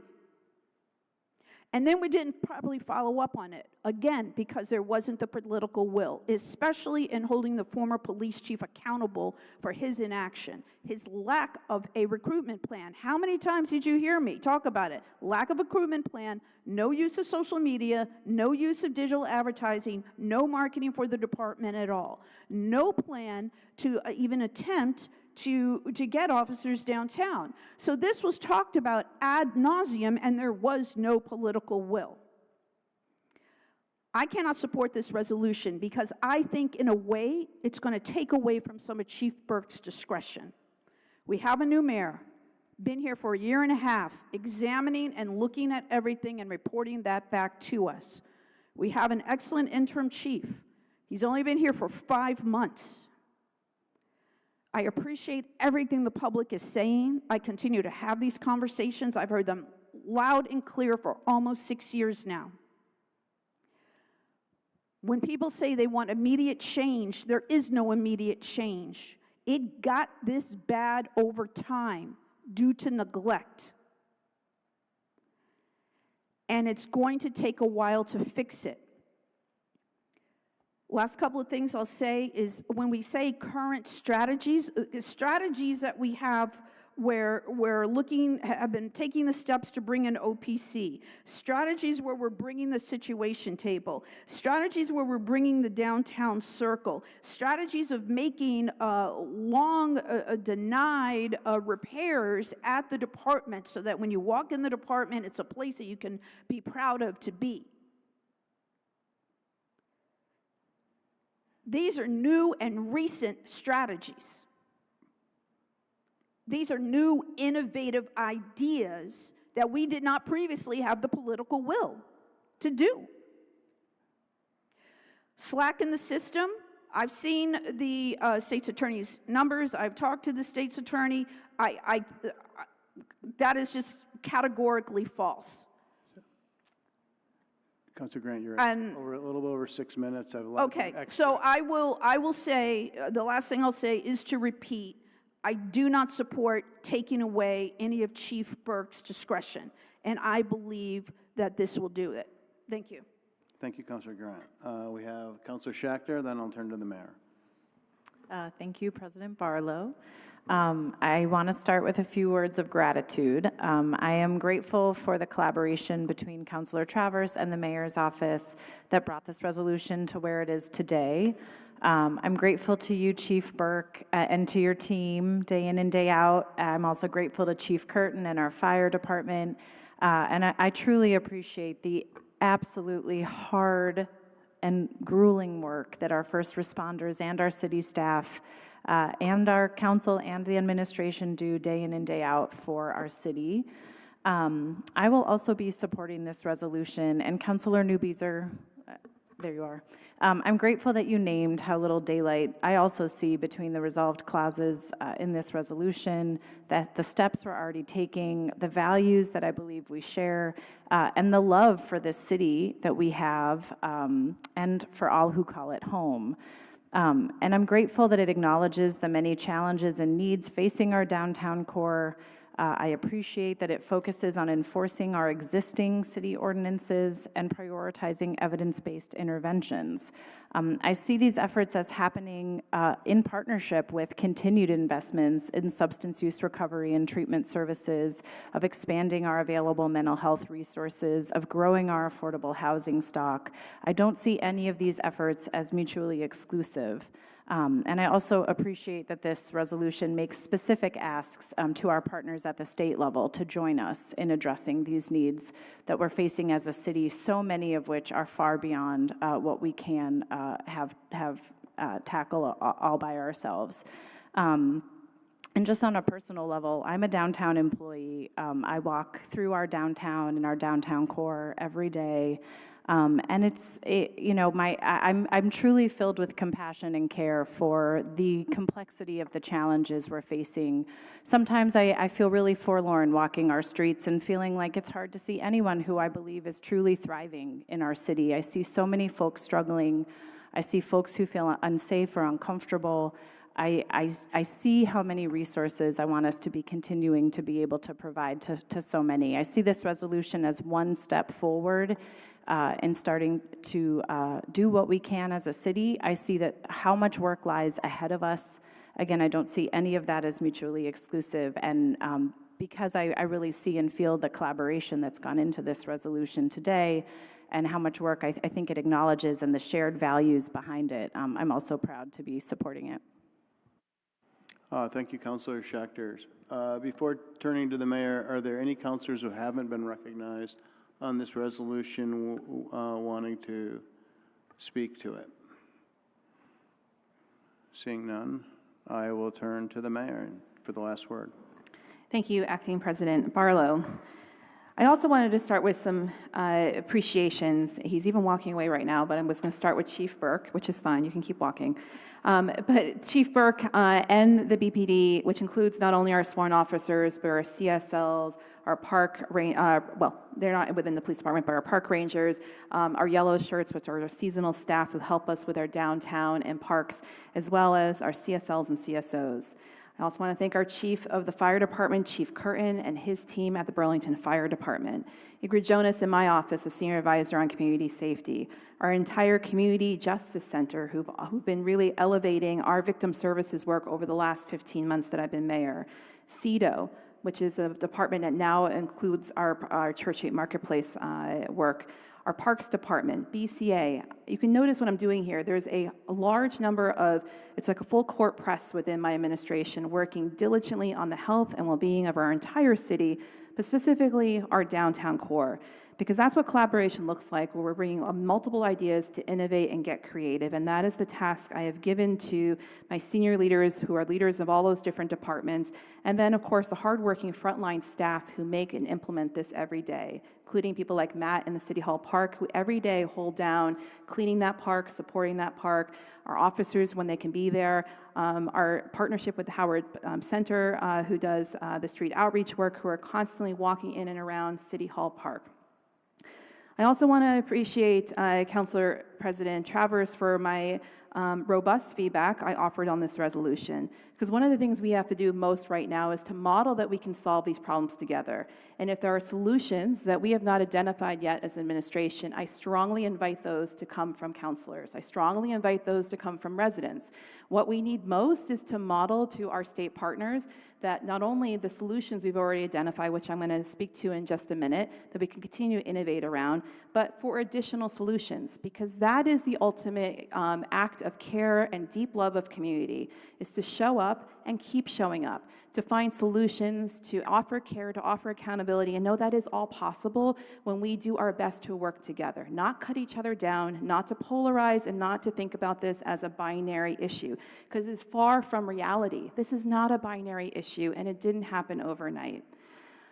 We can also have community norms and accountability. I am a mom of small children. I walk my kids through the park. I am also uncomfortable, but it is the stark reality of a lot of systems that have been failing all around us for many, many years, not only in Burlington, Vermont, but across our country. And it is only getting worse when we have a president who weaponizes the fact that there is poverty and extreme economic inequality that is resulting in what we are facing in our city. But I'm also the mayor of Burlington, and as the mayor of Burlington, I am a leader who's putting solutions forward. And I want to be clear, we have never turned away from these challenges since I've been mayor. We've only been leaning in.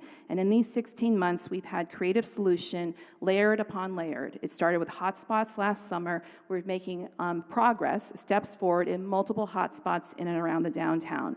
We moved on to the situation table, which took months for us to get online, the 5th spot for the state, to bring that online in June. That has been running for 4 to 5 weeks. Some of these things take a while to set up, and now we're implementing them and moving them forward. We moved on to City Circle, which we were implementing at the same time, requiring ordinance changes, which tonight I appreciate the City Council unanimously supporting. Another accountability tool that is yet to be tried in the City of Burlington, but we have great hope with compassion and restorative practices will work for some levels of accountability back to creating community norms that we can all start to use our public spaces more.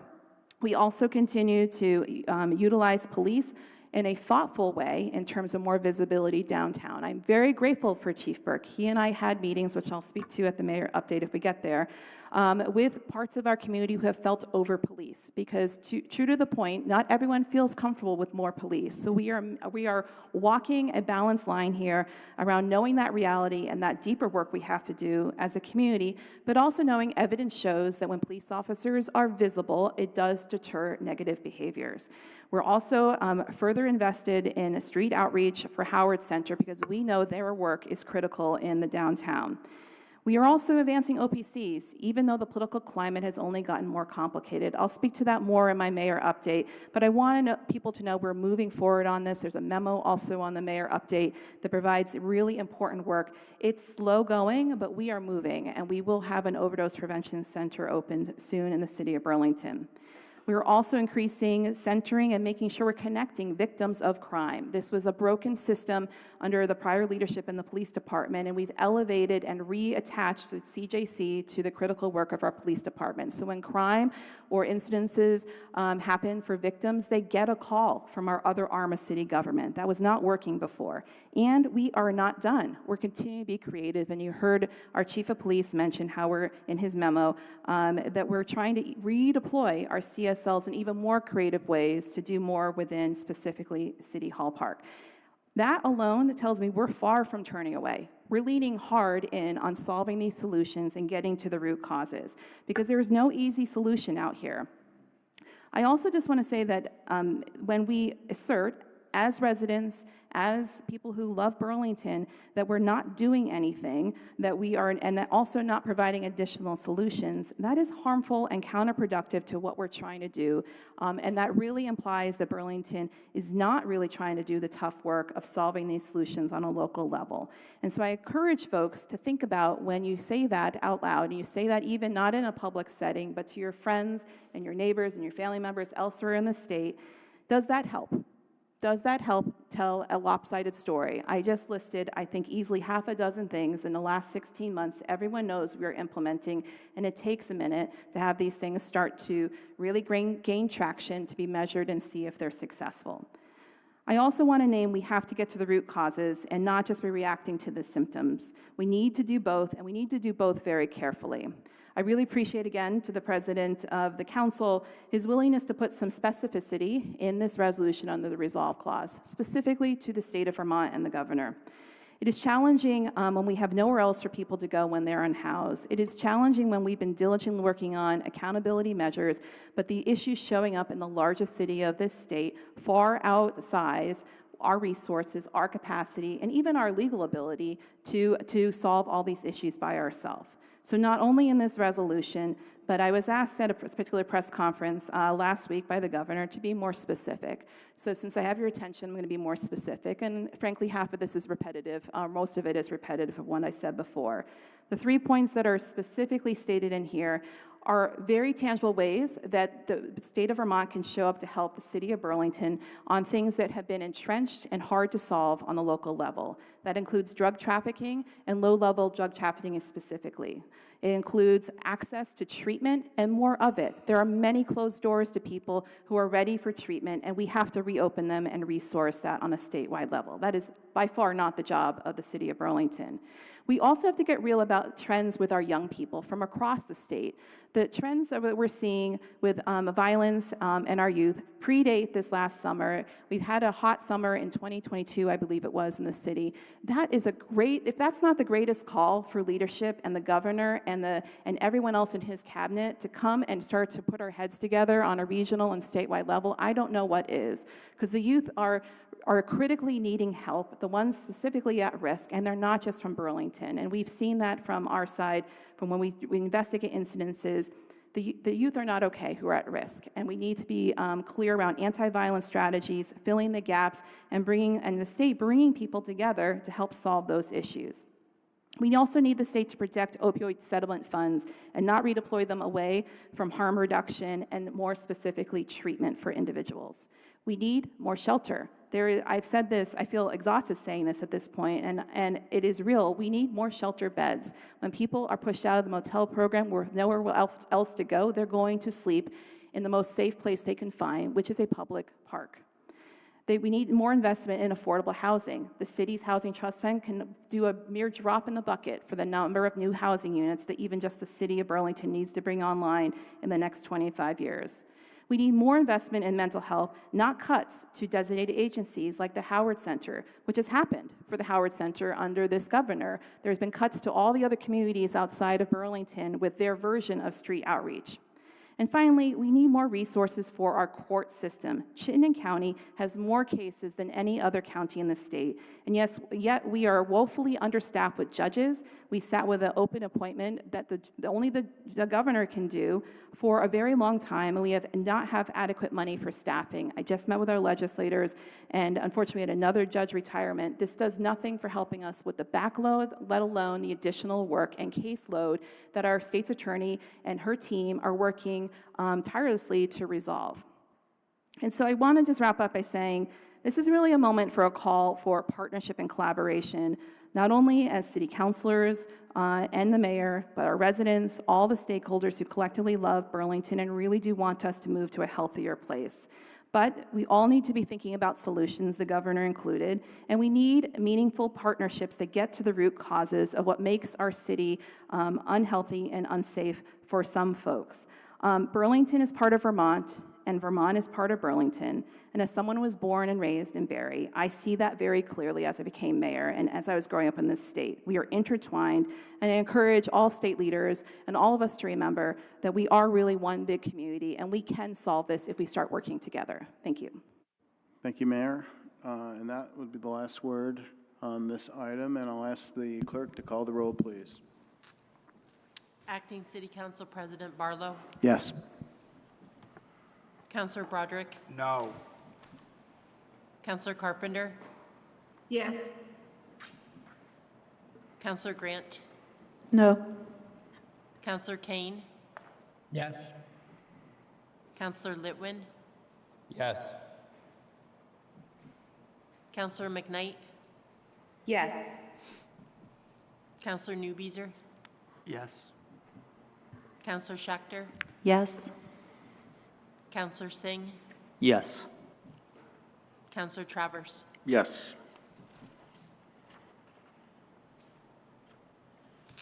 Nine ayes, 2 nays, and 1 absent. With 9 ayes, 2 nays, and 1 absent, the resolution passes. And I will pass the gavel back to Councilor Travers. Thank you very much, Councilor Barlow. That was the last item on our deliberative agenda.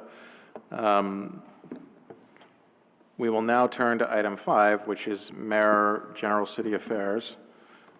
Mayor, I know you just had the floor for a bit there, but certainly welcome for any further updates that you have. Thank you. Thank you. So I want to start first with housing and then give a few updates, and I will do my best to stay in 10 minutes because I did have the floor for a bit there.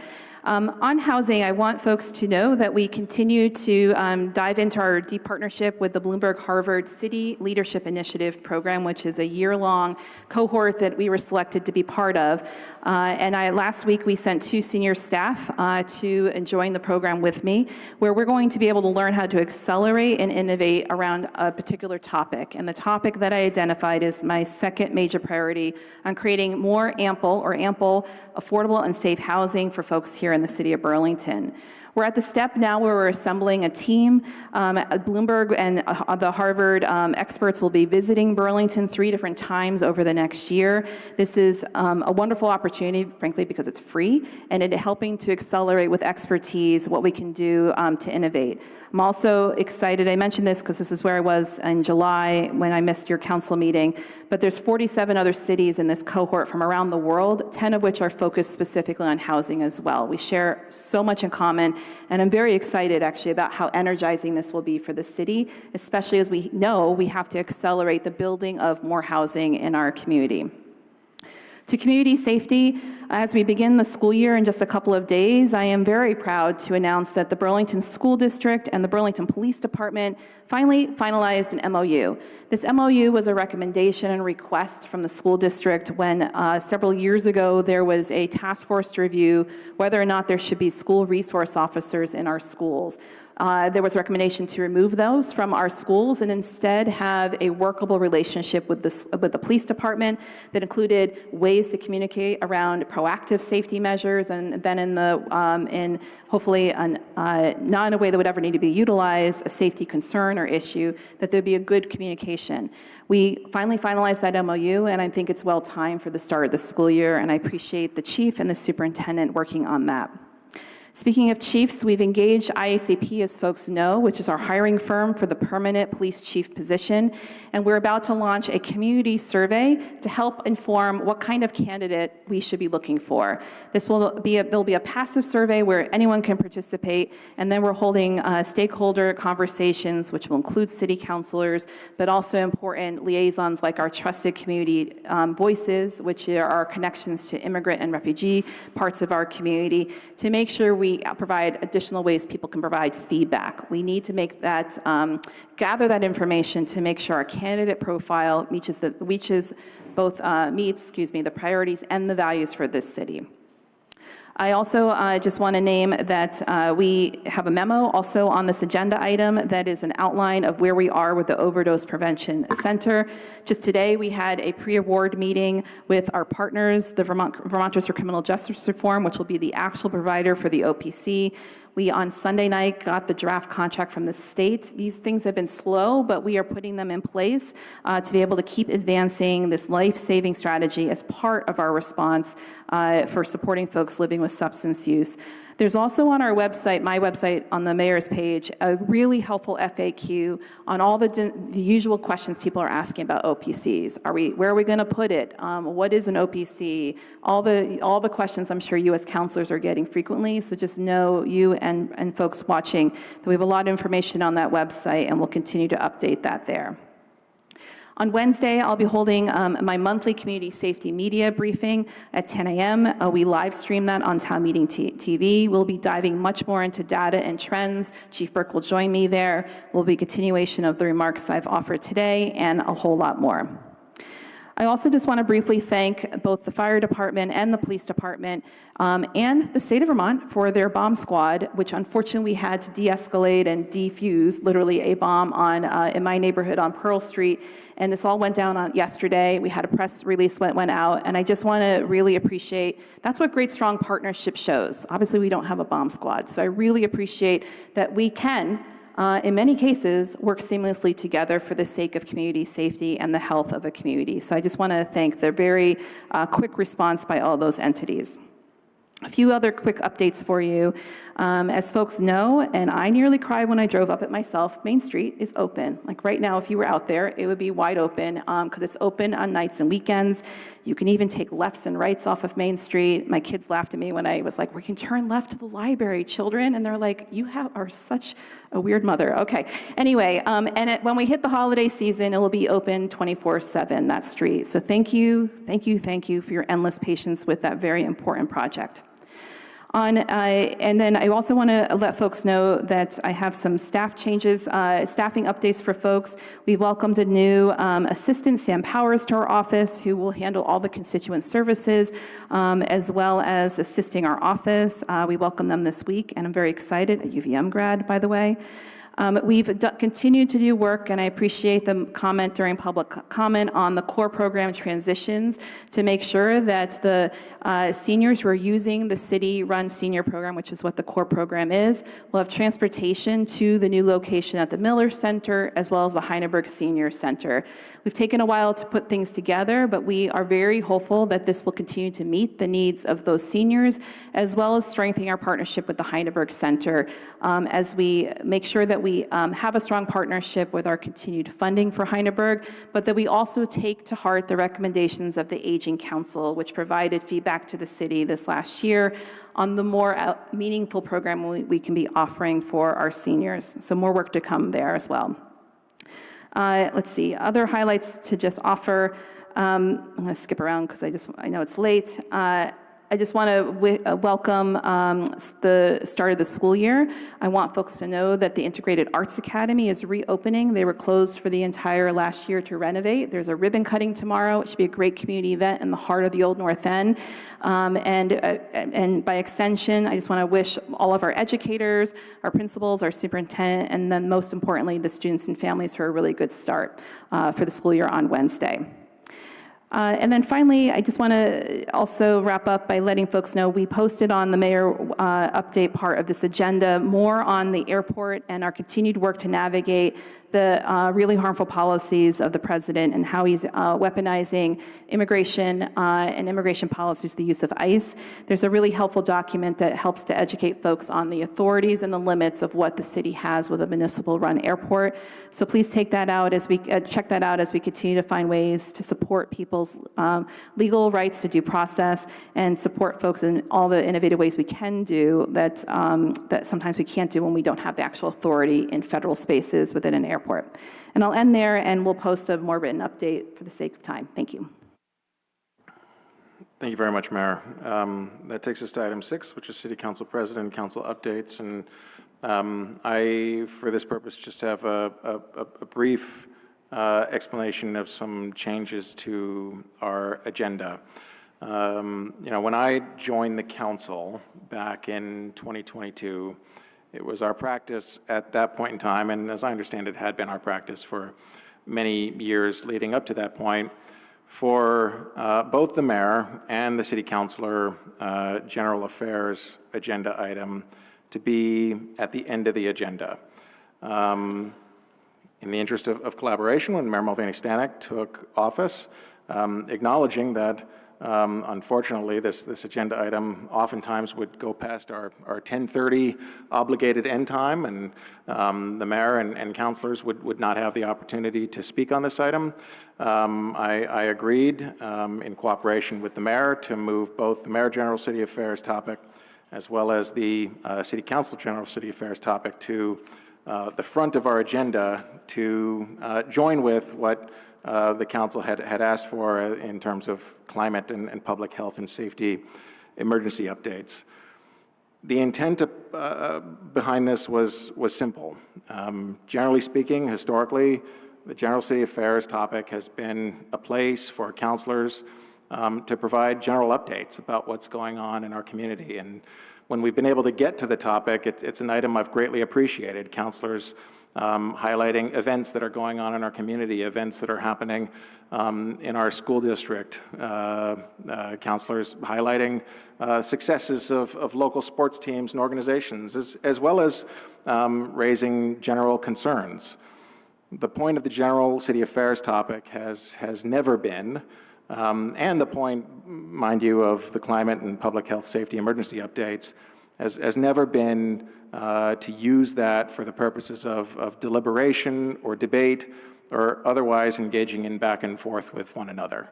It's a time for councilors to be recognized one time and one time only. It's not a time for second rounds. And unfortunately, I'm sorry to say that we continue to struggle with this. I did not have, I was not at our last meeting. Greatly appreciate Councilor Barlow stepping in the acting president role. I've had the opportunity to view the meeting, though, and it appeared to me that our struggles with this were continuing. Unfortunately, I think that having that occur at the front of our meetings has been negatively impacting the tone and tenor of our meetings. I actually think this evening's meeting proceeded much better, not having that at the front of our agenda. It also delays our getting to the deliberative agenda, and we oftentimes have guests, as we did tonight, on the deliberative agenda, and I think avoiding those delays is in our best interest. So I will note that I've spoken to the mayor's office, and I do intend on moving the mayor general city affairs topic back to the front of our agenda. In terms of the city council general city affairs, though, again, I am concerned that we continue to struggle with using this topic for its intended purpose. And so it is my intent at this point in time to keep this agenda topic towards the back of our agenda until the council across the board is able to demonstrate our ability to use it for its intended purpose. So that is my City Council President general update, which then leads us into item 7 on our agenda, which is City Council General City Affairs. And I'll turn to my colleagues here to see if there's any one who wants to speak to General City Affairs, which again includes our climate and public health and safety emergency updates. Councilor Grant. Thank you. There'll be a Public Safety Committee meeting this Thursday evening starting at 5:30. Information is available in Civic Clerk, which once again is accessible by going to the city's website, clicking on Agenda, and then Thursday, the 27th. If you cannot watch live, you can always watch the meeting media link, and the meeting is usually uploaded by end of day the following day, which would be Friday. This week, in addition to the reports from Fire Department, Chief Curtin and Chief Burke from the Police Department, as well as a review of data from the State's Attorney's Office, we will be having a presentation from Lacey Smith, the Assistant Director of the CAPE team, along with Jeff Nicholson, and we'll be reviewing some data and information on the work that the CAPE team does. Thank you. Thank you, Councilor Grant. Is there any other councilor with an item on General City Affairs? All right. Councilor Litwin. Hi there. Sorry for the delay. I did just want to provide a brief update on the work that CDNR has been doing.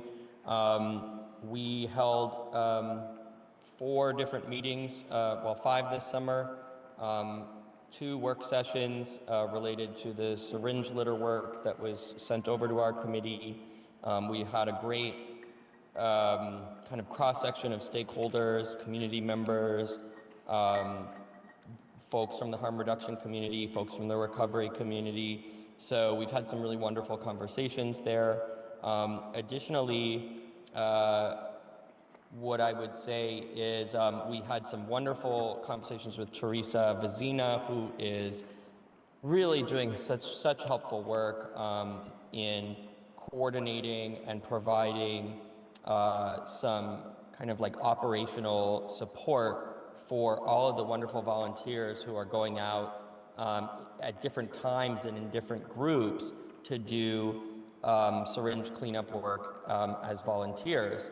And so I'm looking forward to being able to report back on not only the work that we're doing, but on some of the things we've learned from folks like Teresa, folks like Bella Fern, who attended, and Cam Loff, the head of the Turning Point Center.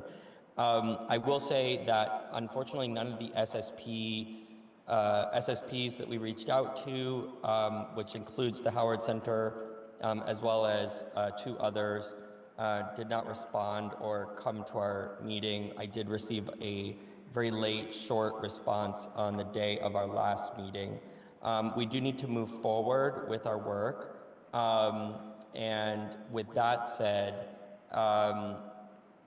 we also ran into an issue where we were requesting a bunch of documents from the Department of Health, and they had to kind of, first they made a mistake, and we had to kind of work with them for a while, which landed us with like kind of a 6-week process for getting some public records that we were hoping to receive to inform our report back to the council. And so those records were only received a few days ago and have yet to be gone through. Our deadline that was kind of randomly, I don't know about randomly, but it was set by the council was, I believe, September 1st, which we do not have a council meeting on September 1st. Our intention is to bring the council our recommended actions and a short report at the September 25th meeting, as I am currently away dealing with a personal issue. Thank you. Thank you very much, Councillor Litwin. Is there any other councillor on General City Affairs?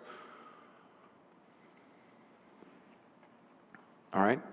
I appreciate councillors also using that as an opportunity to provide some committee reports for our public safety and CDNR committees. That is our next agenda item, though, which is committee reports. Are there any councillors with a committee report? All right. I believe that is our last agenda item. So with no other business before the council and absent objection, I will adjourn our meeting at 10 p.m. Thank you very much.